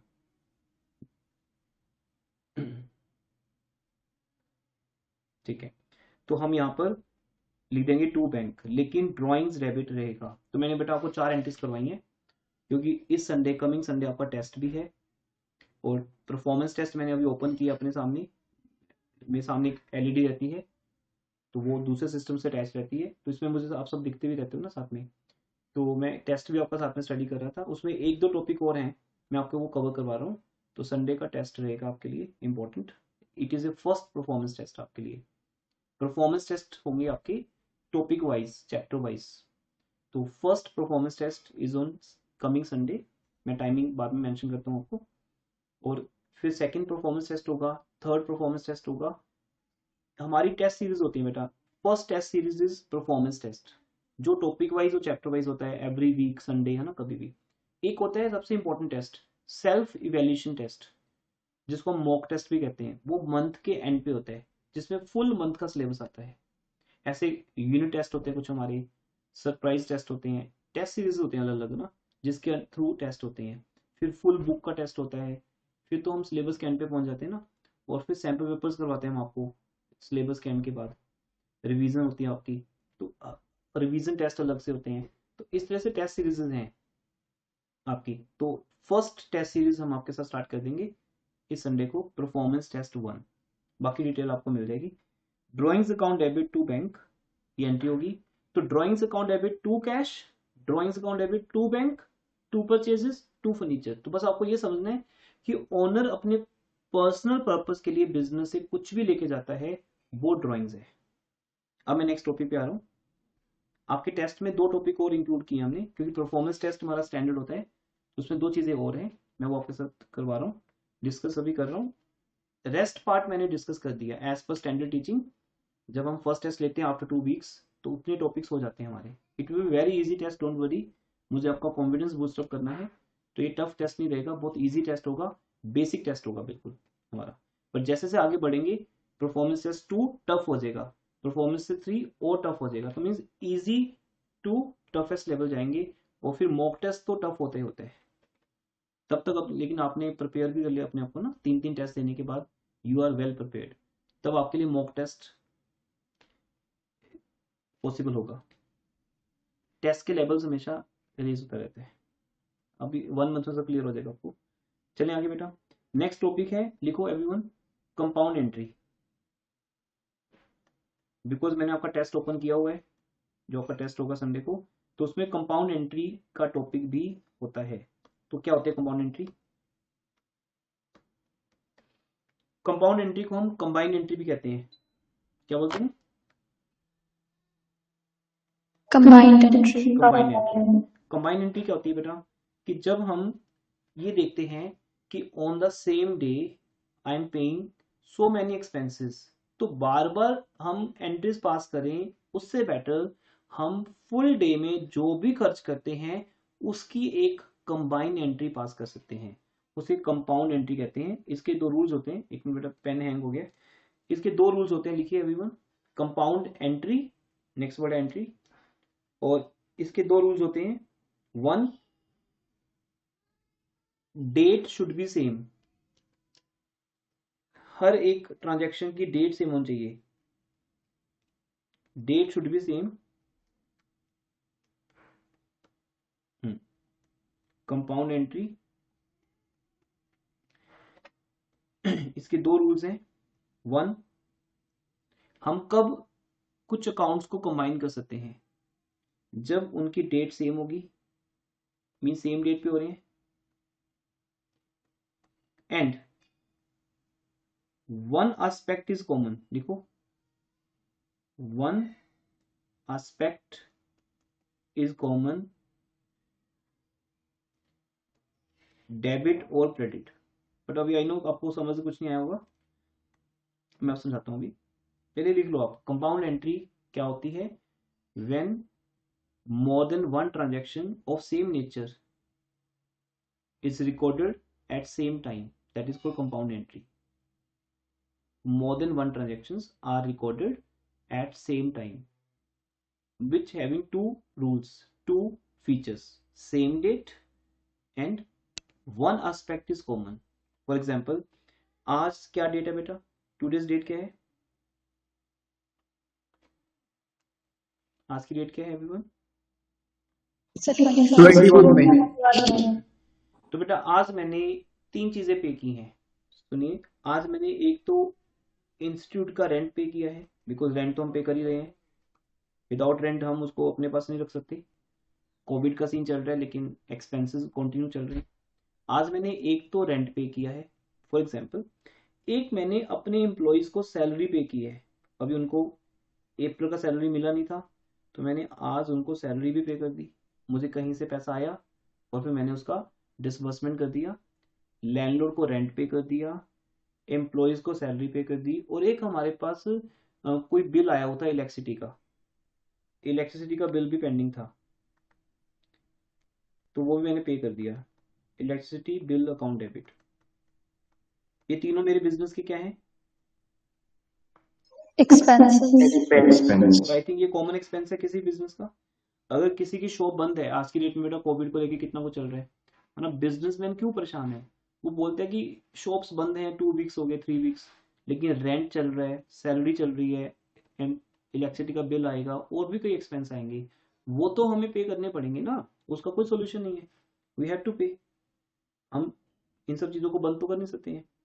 तो ये सब एक्सपेंस, सपोज मैं एक रियल एग्जांपल के साथ समझा रहा हूँ, ये सब एक्सपेंस मैंने आज पे किए हैं, टुडेज May 21। तो बेटा फिर मैं जैसे फॉर एग्जांपल अब ऐसे लिख रहा हूँ अमाउंट्स में, से मैंने रेंट पे किया 5000, सैलरी पे की 2000, इलेक्ट्रिसिटी बिल पे किया 1000। अब ये सब कुछ मैंने कैसे पे किया होगा? टेल मी, कैसे पे किया होगा? सब बैंक अकाउंट के थ्रू। चेक के थ्रू, यस। मैंने ये सब कुछ पे किया है बाय चेक, क्योंकि मैं घर से ऑपरेट कर रहा हूँ, तो मिला तो है ही नहीं किसी को, मैं आई कांट गो एनीवेयर, किसी को मिल नहीं सकते। तो पेमेंट्स कैसे देंगे? चेक के थ्रू, ऑनलाइन ट्रांसफर, चेक या ऑनलाइन पेमेंट। तो ऑनलाइन पेमेंट के थ्रू या चेक के थ्रू हम पेमेंट्स करेंगे। तो इसलिए मैं इन सब के लिए कॉमन बोल दूंगा, क्या बोल दूंगा? टू कौन सा अकाउंट? Yes, bank account. अब मेरा अकाउंट किस बैंक में है? आईसीआईसीआई बैंक में है। ये सेक्टर 20 में हमारे इंस्टीट्यूट के नीचे ही बना हुआ है, 20 सेक्टर के अंदर। तो वहां पे मेरा अकाउंट है, मेरा करंट अकाउंट है, तो उसमें से पेमेंट होगी। मेरा अकाउंट कम हो गया, मींस मेरे अकाउंट का जो बैलेंस था उसमें जितने भी थे उसमें से 5000 माइनस हो गए, 2000 माइनस हो गए, 1000 माइनस हो गए। तो मैंने बैंक को क्रेडिट कर दिया, because payment made by cheque या ऑनलाइन ट्रांसफर। बट ये सब कुछ किस डेट को हुआ? मई 21 को। तो यहां बेटा आपको ये समझना है कि you don't need to make 3 entries, rent account debit to bank, salary account debit to bank, electricity bill account debit to bank. Don't make 3 entries, make 1 compound entry. क्या बोला मैंने? Make 1 compound entry. Yes. Narration में specifically mention कर दो, paid rent, comma salary and electricity bill on same date. Sir हाँ जी बेटा। Sir अगर इसमें से एक में कैश दिया हो, दूसरे बाकी दो में बैंक दिया हो। मैं उसी पे आ रहा हूँ बेटा, मैं वो भी बात कर रहा था अभी। अब मेरी 2 कंडीशन थी आपके साथ, सेम डेट वो तो मिल गई मुझे, लेकिन एक एस्पेक्ट जैसे क्रेडिट एस्पेक्ट तीनों का कॉमन है।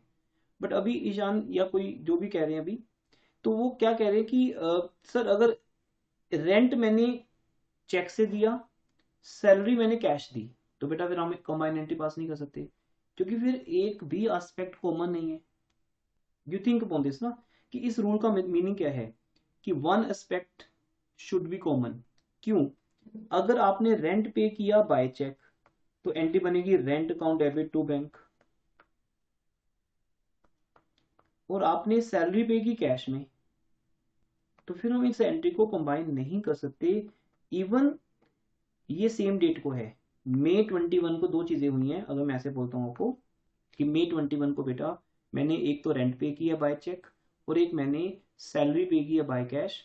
तो मैंने जैसे मनन को बोला कि मनन बेटा आप इसको रिकॉर्ड करो, तो ये 2 एंट्रीज रिकॉर्ड करेगा, एक नहीं बना सकता। अब अगर अब ये एक बनाता है तो कैसे बनाएगा, कैसे बनाएगा ये एक एंट्री बताओ?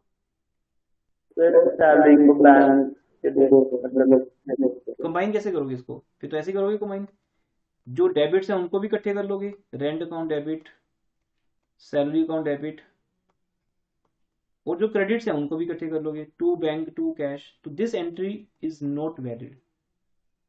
ये आप स्पेशल केसेस में कर सकते हो, बट नॉर्मल जर्नल एंट्री पास नहीं कर सकते। तो this will not be allowed, ये कंपाउंड एंट्री के अंडर नहीं आता।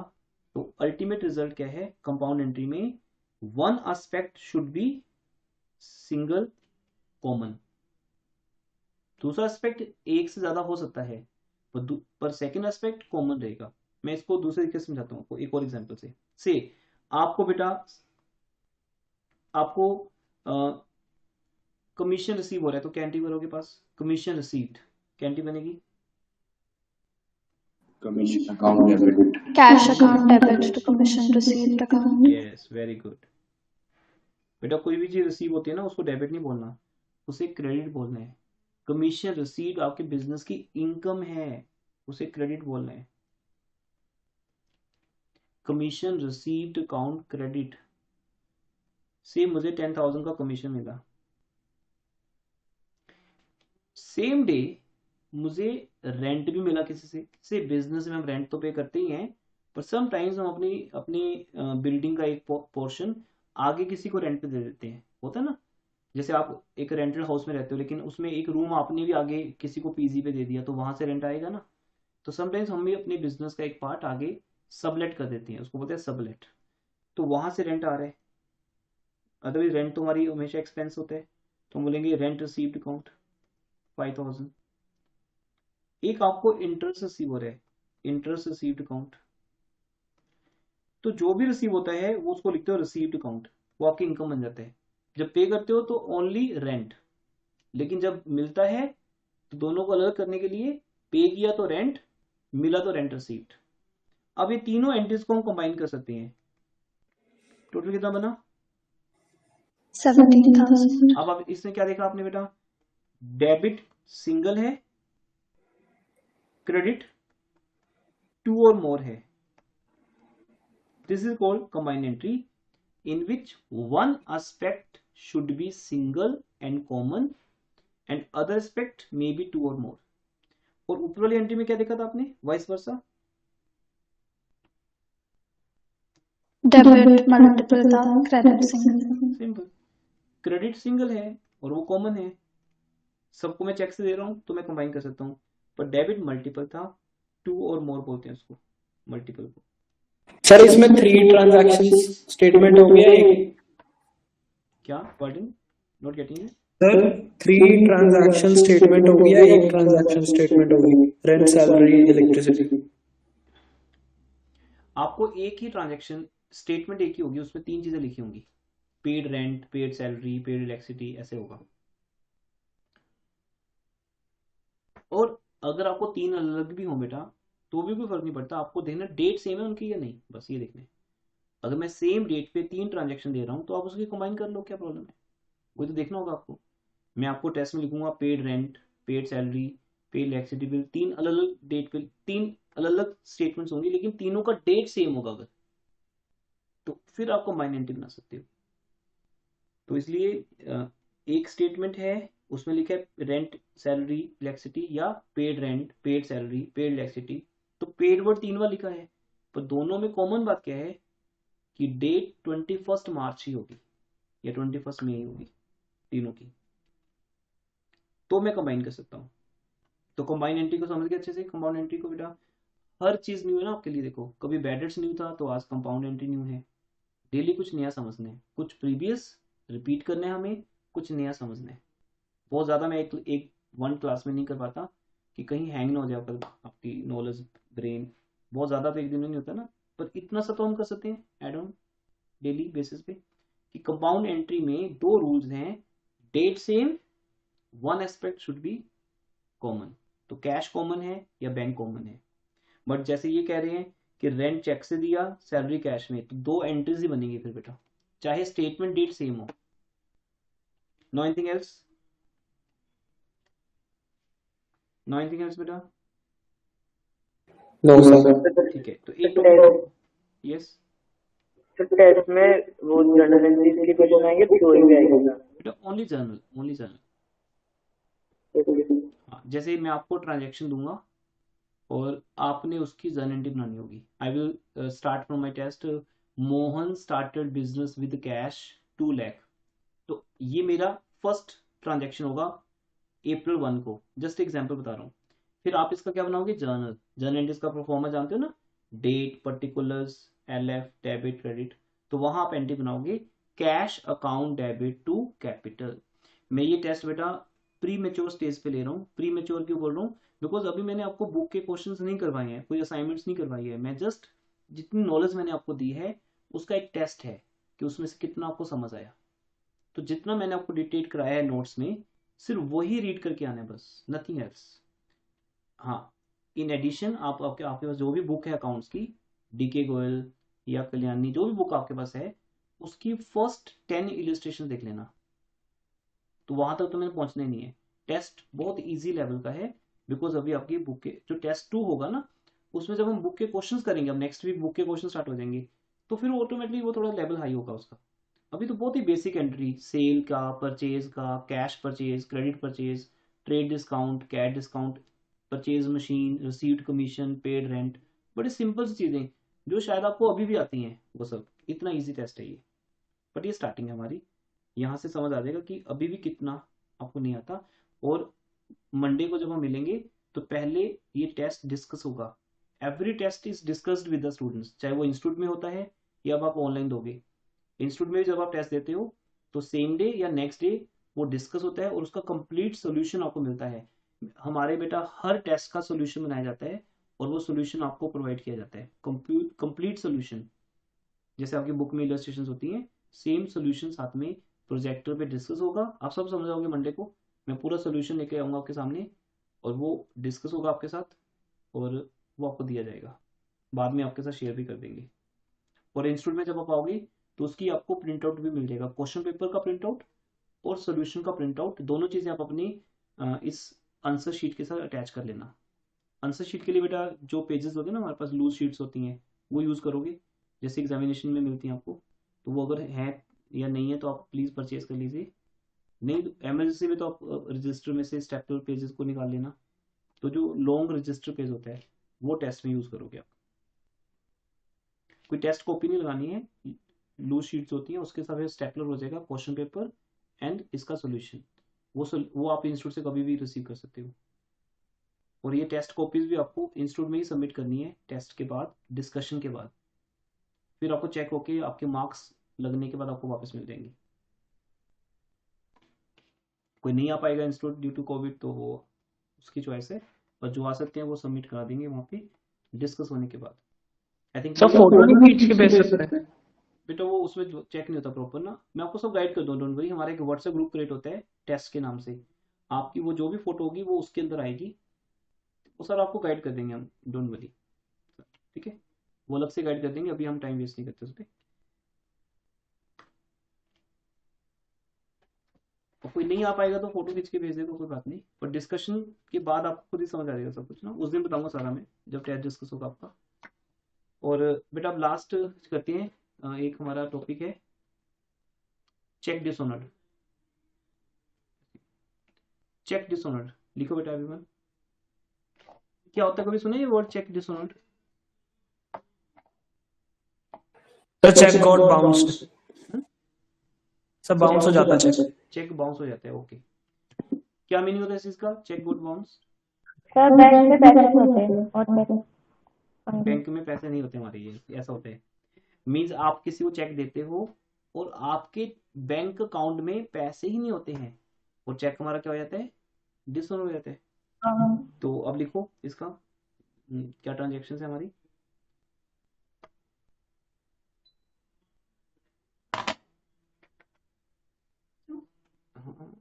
गुड सोल्ड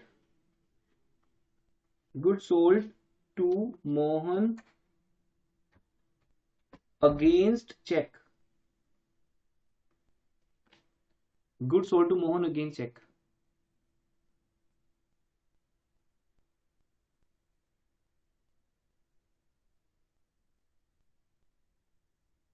तो क्या एंट्री बनेगी,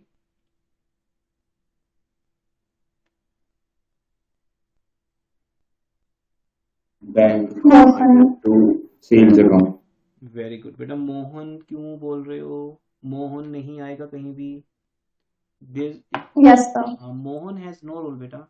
जब वो आपको चेक दे रहे हैं, वो गुड्स लेके जा रहे हैं, तो मोहन का नाम आपके लिए इंपॉर्टेंट नहीं है, आपके लिए इंपॉर्टेंट है कि चेक आपको मिल गया, bank account debit to sales account, ये हमारी इनकम है। तो टेस्ट का सिलेबस क्या है बेटा, जितना मैंने आपको नोट डाउन करवाया नोट्स के अंदर, बस वो रिवाइज करना है अपने, simple. Bank account debit to sale, तो सेल परचेज का एंट्री जाएगा, तो सेल की एंट्री क्रेडिट होती है हमेशा, sale credit bank debit. But अगर आपको बोलूं cheque was not deposited on same day, तो आप कौन सा अकाउंट डेबिट करोगे, cheque in hand. Check in hand account. Yes बेटा, वेरी गुड, क्योंकि चेक तो हमारे हैंड में है, हमने चेक तो बैंक में डिपॉजिट करवाया ही नहीं है, तो वहां पे हम लिखेंगे चेक, चेक्स होते हैं वैसे, ये अकाउंट चेक्स के नाम से बनेगा, cheques in hand account debit to sales account. ये एंट्री थी बेटा मई 21 की। आज मोहन मेरी शॉप पे आते हैं और मैं उनको प्रोडक्ट सेल करता हूँ, उसके अगेंस्ट मोहन मुझे चेक देते हैं। अब क्योंकि बेटा 5 o'clock तो हो ही गई, तो क्या इस टाइम बैंक ओपन होगा, नहीं। अब चेक अब आए ना, कस्टमर तो शाम को 5 बजे भी आएगा आपकी शॉप पे, शाम को 7 बजे भी आएगा, तो उस टाइम बैंक थोड़ी ना ओपन है, तो ऑब्वियसली वो चेक कब डिपॉजिट होगा, टेल मी। मई 21 को चेक आया, वो कब डिपॉजिट होगा, next day. Monday. Next day. हाँ next day Saturday bank open भी हो सकता है या लॉकडाउन हो सकता है, वट एवर, चलो हम मानते हैं कि सैटरडे संडे बैंक बंद है, तो फिर कब ओपन होगा बैंक? मंडे। Monday. तो बेटा मई 24 को ये चेक बैंक में डिपॉजिट हुआ। लिखो अबव चेक वॉज, ये सब आएगा टेस्ट में आपको। Above cheque was deposited today. आज वो चेक बैंक में डिपॉजिट हुआ बेटा। Above cheque was deposited in bank today. तो आज क्या एंट्री बनेगी फिर? ये समझाया था आपको लास्ट क्लास में। बैंक ट्रांजैक्शन का डे आया था ना एक हमारा, याद है? Yes sir. तो क्या एंट्री होगी? आज हम बैंक को डेबिट कर सकते हैं क्योंकि आज वो चेक हमने किसको हैंड ओवर कर दिया? बैंक को। तो आज बैंक हमारी क्या बन गया? एसेट। 21 को बैंक मेरी एसेट नहीं है बेटा। कस्टमर जब आपकी शॉप पे आता है, बैंक को कैसे पता चलेगा कि कस्टमर आपकी शॉप पे आया और उसने चेक दिया आपको? How can you debit to bank? जो चीज बैंक में गई नहीं कभी, आप उसके लिए बैंक को डेबिट नहीं कर सकते। तो cheque doesn't mean bank. Student बोलते हैं चेक मीन्स बैंक, वो गलत है ना।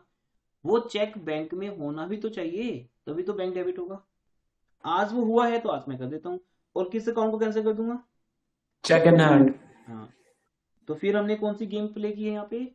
Recording cancel, and cancellation. Yes, recording and cancelling. Recording and cancelling ये फंडामेंटल गेम है जो आपको मेरे साथ प्ले करनी है 4-5 मंथ्स। एंजॉय करो इस गेम को, बैंक नए नए एस्पेक्ट्स के साथ। गेम सेम रहेगी, टॉपिक नहीं आ जाएगा। तो पहले चेक इन हैंड को डेबिट किया, फिर कैंसिल। पहले लॉस बाय, देखो मैं एकदम से स्विच ओवर करूंगा। पहले मैंने लॉस बाय फायर को डेबिट किया, फिर क्रेडिट कर दिया। फिर मैंने इंश्योरेंस कंपनी को डेबिट किया, फिर उसको क्रेडिट कर दिया। तो मैं हर बार एक ही गेम प्ले कर रहा हूँ। ध्यान से अगर देखोगे बेटा, आपकी ये अकाउंटिंग बहुत ईजी है। पहले किसी अकाउंट को रिकॉर्ड करना उसकी नेचर के अकॉर्डिंगली, फिर उसको रिवर्स करके क्रेडिट करना, रिवर्स एक्शन। तो चेक इन हैंड को क्रेडिट कर दो। कितने चेक है? जितनी की सेल की 10,000 का फॉर एग्जांपल। अब वो चेक बेटा बैंक में है। अब हमारा टॉपिक आता है आज, जो नया टॉपिक है। करें इसको, तो टॉपिक्स को भी चलते जाएंगे टिल एंड ऑफ चैप्टर। हमारे नए टॉपिक आते रहेंगे आपके साथ। अब बेटा ये चेक जो बैंक में डिपॉजिट हुआ है 24 को, 26 मई को बैंक हमें क्या नोटिफाई करता है? लिखो, बैंक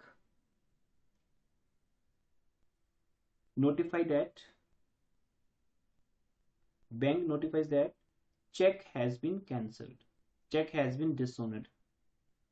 या सिंपल लिख दो, above check was dishonored by bank। Dishonour तो बैंक ही करेगा ना। above check was, तो इस टॉपिक का नेम बेटा ये है, डिसऑनर। ये लिख लेना ऊपर इन एंट्रीज के पहले, dishonour topic. above check was dishonour, जो एक नॉर्मल लैंग्वेज में हम बोलते हैं बाउंस, चेक का बाउंस होना। लेमैन भी जानता है ये बात, जिसको कॉमर्स नहीं आती उसको पता है कि चेक बाउंस होता है जब किसी के अकाउंट में पैसे नहीं होते। एग्जैक्टली आपने ये बोला था, above cheque was dishonoured by bank due to some reasons. इसके रीजन होते हैं बेटा, चेक पे साइन गलत किए हैं किसी ने, या साइन मैच नहीं हो रहे, डेट गलत लिख दी, 2020 लिख दिया 21 की जगह पे, क्योंकि चेक की जो वैलिडिटी होती है वो 3 मंथ्स होती है। अगर मैं लिख दूँ बेटा 21 मई 2020, ये तो 1 साल पुराना चेक हो गया, ओल्ड हो गया 1 साल। तो ये चेक सिर्फ 3 मंथ्स वैलिड होता है, तो ये चेक कैंसिल हो जाएगा। या चेक के ऊपर कोई कटिंग होगी, या फिर जो आप बोल रहे हो कि मोहन के अकाउंट में पैसे नहीं है, वो तो ड्रामा कर रहा है ये चीज का, चेक इशू करके पैसे है नहीं उसके अकाउंट में, तो ऐसा होता है। The above cheque was dishonoured by bank. तो कैसे होगा? अब हम क्या करेंगे बेटा, अब फिर वही कैंसिलेशन की गेम खेलनी है। अभी भी आपको बेटा कैंसिलेशन की गेम खेलनी है।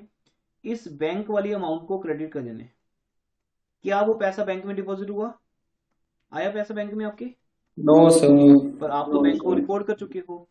तो पहले जो आपने बैंक को डेबिट किया था उस गलती को ठीक करो, करेक्शन करो, उसे क्रेडिट करो, बैंक कैंसिल करो। अब ये बताओ आपने ये पैसे किससे लेने हैं? मोहन। अब दिया मोहन डेबिट होगा, क्योंकि आपने मोहन पहले बोला था।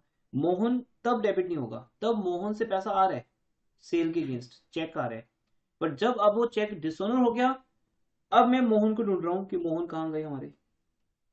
सर हम्म, जिसने चेक दिया था उसका नाम आता है या फिर हम चेक डिसऑनर्ड भी लिख सकते हैं? नहीं नहीं बेटा, जिसका नाम, जिसका चेक है, मीन जिससे चेक आया था, पर्सनली हमने पैसा उससे लेना ना।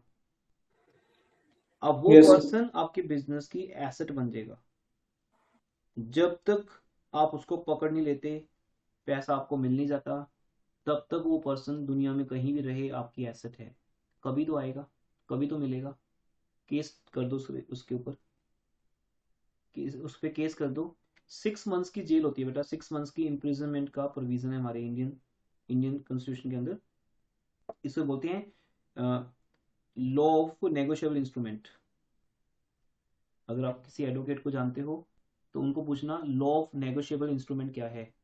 अगर आप किसी को चेक देकर उस चेक का पेमेंट नहीं करते तो वो पर्सन आपके ऊपर केस कर सकता है, और अगर आप पेमेंट नहीं करोगे पैसे होते हुए भी, तो पैसा देना पड़ेगा आपको। आपको 6 मंथ्स की इम्प्रिजनमेंट भी हो सकती है। तो किसी को भी बेटा चेक देने से पहले बहुत सोच समझ के चेक देना चाहिए। आप अपने हैंड काट के दे रहे हो इसका मतलब, फिर आपको पैसे देने ही पड़ेंगे। इसलिए लोग क्या कहते हैं कि चेक दे दो मुझे, क्योंकि चेक एक प्रूफ होता है कि आपने उससे पैसे लेने हैं। फिर वो बंदा डिनाई कर ही नहीं सकता बेटा, या तो वो पेमेंट करेगा या बाद में पेमेंट करेगा कोर्ट में जाके। मीन्स आपके पास एक राइट मिल जाता है कि पैसे रिकवर हो ही जाएंगे आपसे। तो दैट्स वाई हम उस पर्सन को डेबिट करेंगे और उस पर्सन को अपना क्या बना लेंगे, डेटर। क्या बना लेंगे बेटा, डेटा। डेटर। सर इस केस में चेक लीगल डॉक्यूमेंट बन जाता है? यस, चेक तो ऑलरेडी बेटा लीगल डॉक्यूमेंट है ना, बनाने की जरूरत नहीं है। चेक एक लीगल डॉक्यूमेंट है, और बैंक जब चेक डिसऑनर करेगा, वो डिसऑनर चेक आपके पास भेजेगा, मीन्स बिजनेस के पास वापस आएगा, मोहन के पास थोड़ी जाएगा। तो वो आपके पास प्रूफ में रहेगा। जब तक मोहन से पैसे नहीं आ जाते तब तक वो चेक आपके पास एक लीगल प्रूफ है। आपके पास वो एक अलादीन का चिराग है बेटा, संभाल के रखना है आपने। उसके अगेंस्ट ही पैसे मिलेंगे आपको। कोर्ट में भी आप उसकी सिर्फ जीरोक्स कॉपी सबमिट करते हो कि देखो मेरे पास प्रूफ है कि मैंने इस मोहन से पैसे लेने हैं और ये पैसे नहीं दे रहा, तो फिर वो कोर्ट दिलाएगी पैसे आपको। तो चेक तो अपने आप में एक लीगल डॉक्यूमेंट ही है, तभी तो हम लोग अपनी चेकबुक को संभाल के रखते हैं। साइन तो कोई भी कर सकता है चेकबुक के ऊपर। माना तो ये जाएगा कि आपने जानबूझ के गलत साइन किए, तो सिर्फ आपकी चेकबुक अगर मेरे हैंड लगी, मेरे पास आ गई, तो बेटा समझो मेरे पास आ गए पैसे। वो मैं तो प्रूव कर दूं मैंने आपसे पैसे लेने हैं, क्योंकि आपने चेक इशू किया मुझे। तो इसलिए अपनी चेकबुक को बहुत संभाल के रखना चाहिए। आपके पास सेफ्टी में होनी चाहिए चेकबुक। चेकबुक सिर्फ कहाँ पड़ी है आपको पता होना चाहिए, आपके बैंक की। वो एक लीगल डॉक्यूमेंट है। अगर किसी ने गलती से चेकबुक के अंदर एक चेक निकाल लिया और उस पर 1 करोड़ भर दिए, ठीक है, और अपने पास रख लिया, तो समझो कि 1 करोड़ देने पड़ेंगे आपको से। इतनी डेंजर चीज है बेटा ये चेक, अगर किसी के हाथ लग जाए आपका चेक। बिकॉज प्रूव तो करना पड़ता है कि 1 करोड़ किस चीज के लेने हैं। लेकिन मैं बोल दूंगा मेरी ट्यूशन फीस है, मैंने लेने 1 करोड़ इससे, मेरी ट्यूशन फीस 1 करोड़ है, मेरी मर्जी। अब आपने चेक इशू किया तो यू आर रेडी। अब मेरी ट्यूशन फीस 1 करोड़ देने के लिए रेडी हो गए हो, तभी तो आपके पेरेंट्स का चेक मेरे पास आया है। तो इसलिए चेक एक लीगल डॉक्यूमेंट है। वो डिसऑनर होने पे हम मोहन को डेबिट कर देंगे, मोहन को अपना डेटर बना के उसके ऊपर हम केस कर सकते हैं फिर मोहन पे, या मोहन से बात करेंगे कि अब क्या करना है अभी बताओ। तो Mohan is liable for that. पर जिस दिन मोहन से चेक आया था उस दिन मोहन की कोई बात नहीं, क्योंकि आपने उसी दिन गुड सेल की थी उसको। तो ये हमारा टॉपिक है बेटा। ओके एवरीवन, अब कोई डाउट है किसी का?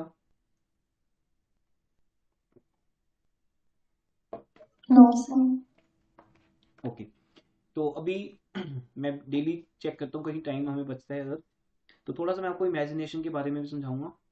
This a power of imagination. ये हमारे अकाउंट्स का रोल नहीं है, जस्ट अभी अपनी नोटबुक्स बंद कर दो, कोई इशू नहीं है बेटा।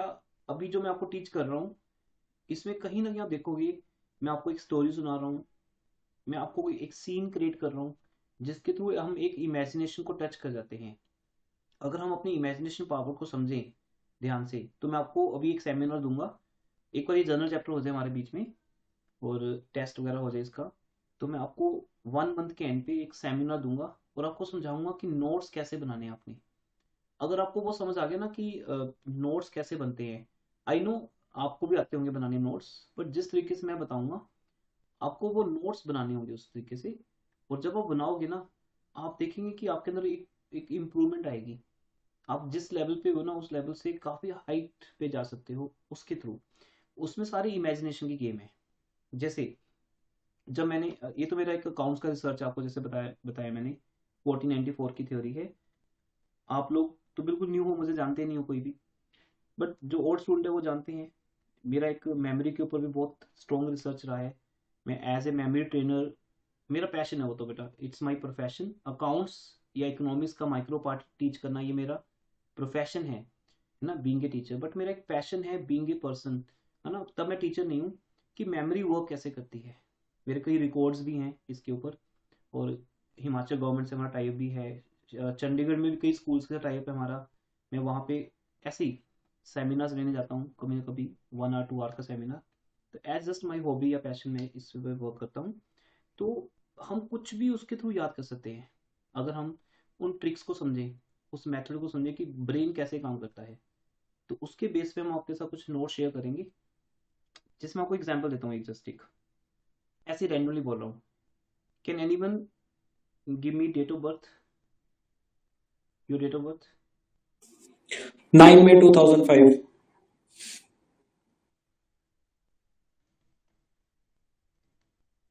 Sorry, 2005। 5. That day should be Monday.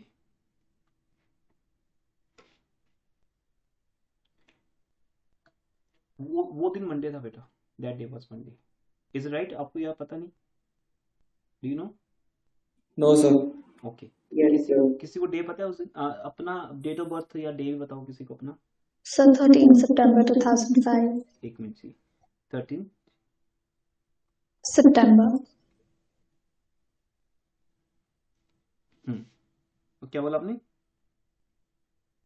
2005 yes sir. That day was Tuesday. Yes sir. अब हम कोई अकाउंट्स नहीं कर रहे, ऐसे ही जस्ट रिलैक्स हो रहे हैं। अभी 90 मिनट्स की क्लास ली आपने। एनी डेट ऑफ बर्थ बेटा, किसी को भी डे जानना हो? सर 8 फरवरी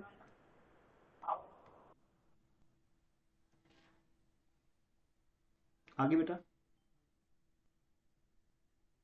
5। 2005 यस सर। ये भी ट्यूसडे आएगा बेटा day. That day was also Tuesday. और कोई बताइए डेट है तो। Sir, 29 February 2016. अब क्या है आगे? Sir, 16 sir, ऐसे बोल रहा है. अच्छा 16 बोल रहे हो आप? Yes, sir.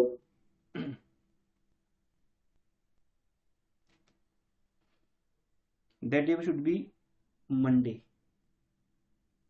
29 Feb 2016 का, because that was a leap year, उससे एक डे का चेंज आया था, बट वो मंडे होना चाहिए। अभी आप मेरे से बेटा 10,000 ईयर्स में से कोई भी डेट का डे पूछ सकते हो। मेरे माइंड में ऑलवेज 10,000 ईयर्स का कैलेंडर याद रहता है, और ये मैंने सिर्फ 3 आवर्स में याद किया था, ओनली 3 आवर्स। ये सब की वैल्यूज हैं, कैलकुलेशंस हैं, मैं आपको सिखा भी सकता हूँ, डोंट वरी, कि कैसे निकालते हैं डे। तो बिकॉज हम मेमोरी वर्कशॉप्स ऑर्गेनाइज करते हैं स्टूडेंट्स के लिए, तो उसमें सब सिखाते हैं। मेन तो होता है कि आपको अपने क्वेश्चन याद करने हैं, जीके, है ना, कई चीज़ें याद करनी है जो एंट्रेंस एग्जाम में आती हैं।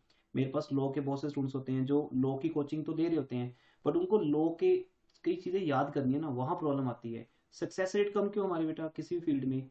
आप कोई भी कोर्स करने के लिए रजिस्टर तो हो जाओगे, वहाँ पे फीस तो पे कर दोगे, लेकिन प्रॉब्लम किस चीज़ की आएगी? मेमोरी की आएगी। जब आप लॉ की कोचिंग ले रहे होगे, या एमबीए की, या सीए की, या किसी भी चीज़ की, क्लैट की, तो वहां पर आपको जो टीच कराया जाएगा वो तो कोचिंग का पार्ट है, वो तो आपको एक बेस्ट इंस्टीट्यूशन मिल जाएगी जो आपको कोचिंग अच्छी दे सकती है, लेकिन वो जो नोट्स देगी याद कैसे करोगे उसको? जीके के क्वेश्चंस हैं, वोकैबुलरी है, लॉ के सेक्शंस हैं, वो कैसे याद करोगे? तो उसके ऊपर बेटा हमारा मेमोरी वर्क चलता है एक। तो उसके थ्रू मैं जस्ट एग्जांपल दे रहा हूँ आपको कि उसका मीनिंग क्या है, कि हम अपनी ये सब चीजें मैंने कैसे पॉसिबल की, नॉर्मल ब्रेन के साथ बेटा ये पॉसिबल ही नहीं है। बट मैं जब इमेजिनेशन से अपने आप को अटैच करता हूँ तो ये चीजें बहुत ईजी हो जाती है मेरे लिए याद करना। अदरवाइज 10,000 ईयर का कैलेंडर याद करना ही मुश्किल है, क्योंकि गूगल पे इससे ज्यादा है ही नहीं। आप 2005 बोल रहे हो, 1905 भी बोल सकते हो, 1805 भी बोल सकते हो ना, 1705 भी बोल सकते हो, ऐसे कुछ भी हो सकता है। मतलब मेरे लिए कोई लिमिट नहीं है। खैर इस पे बात करेंगे फिर कभी। तो ये एक इमेजिनेशन का पॉइंट है। क्वेश्चन ये नहीं कि डेट ऑफ बर्थ हमें याद करनी है किसी की, वो तो इंपॉर्टेंट ही नहीं लाइफ में कभी भी। ठीक है, आपकी कॉपीज की बैक साइड पे दिया होता 30 ईयर्स का कैलेंडर या 300 ईयर्स का कैलेंडर दिया होता है, उसमें कितनी वैल्यूज दी होती हैं, फिर कैलकुलेशन होती है, वो सब कुछ मेरे माइंड में है। और मैं बहुत ही कम टाइम में, जस्ट आप अभी मोबाइल पे टाइप करो, जब तक वहां पे निकलेगा उससे बहुत पहले मैं आपको बता दूंगा, इतनी फास्ट। और किसी कॉपी की जरूरत नहीं हमें, ये सब चीजें माइंड में रहती हैं। तो ऐसी कुछ और चीजें हैं जो आपके साथ शेयर करेंगे इमेजिनेशन को लेकर। इट्स वेरी इंटरेस्टिंग टॉपिक, और ये हमें इसको हम यूज करते हैं टीचिंग में भी, और आपको यूज करना है स्टडी में भी। तो वो बताऊंगा इमेजिनेशन टच क्या होता है किस चीज का। ठीक है बेटा, now anything else before living? कोई और डेट ऑफ बर्थ देना चाहते हैं कोई, या वो करें क्लास? 2006 हाँ क्या बेटा, what's date? 6th Feb 2006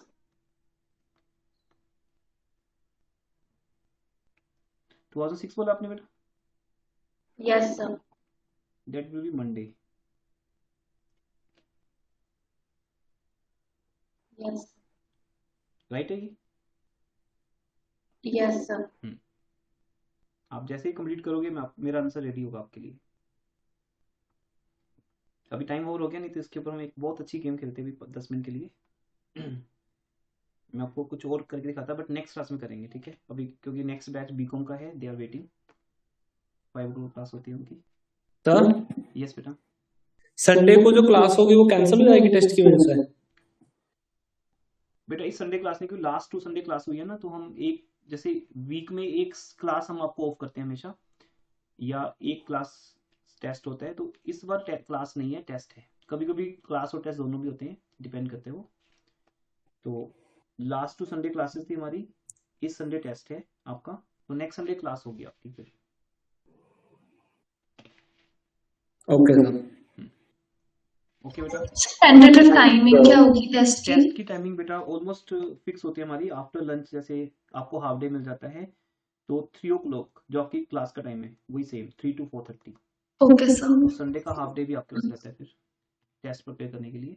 3 to 4:30 90 minutes का टेस्ट होता है, स्लोट होता है हमारा, ऑलमोस्ट 75 to 90 मिनट्स। आपको फर्स्ट 10-15 मिनट्स रीडिंग के लिए मिलेंगे, then you will start question. Okay, ये सब आपको इंस्ट्रक्शन मिल जाएंगी व्हाट्सएप ग्रुप में। Okay sir, thank you sir. Okay, welcome बेटा। Okay everyone, Thank you sir. Welcome जी, God bless you all, Thank you, sir. Welcome.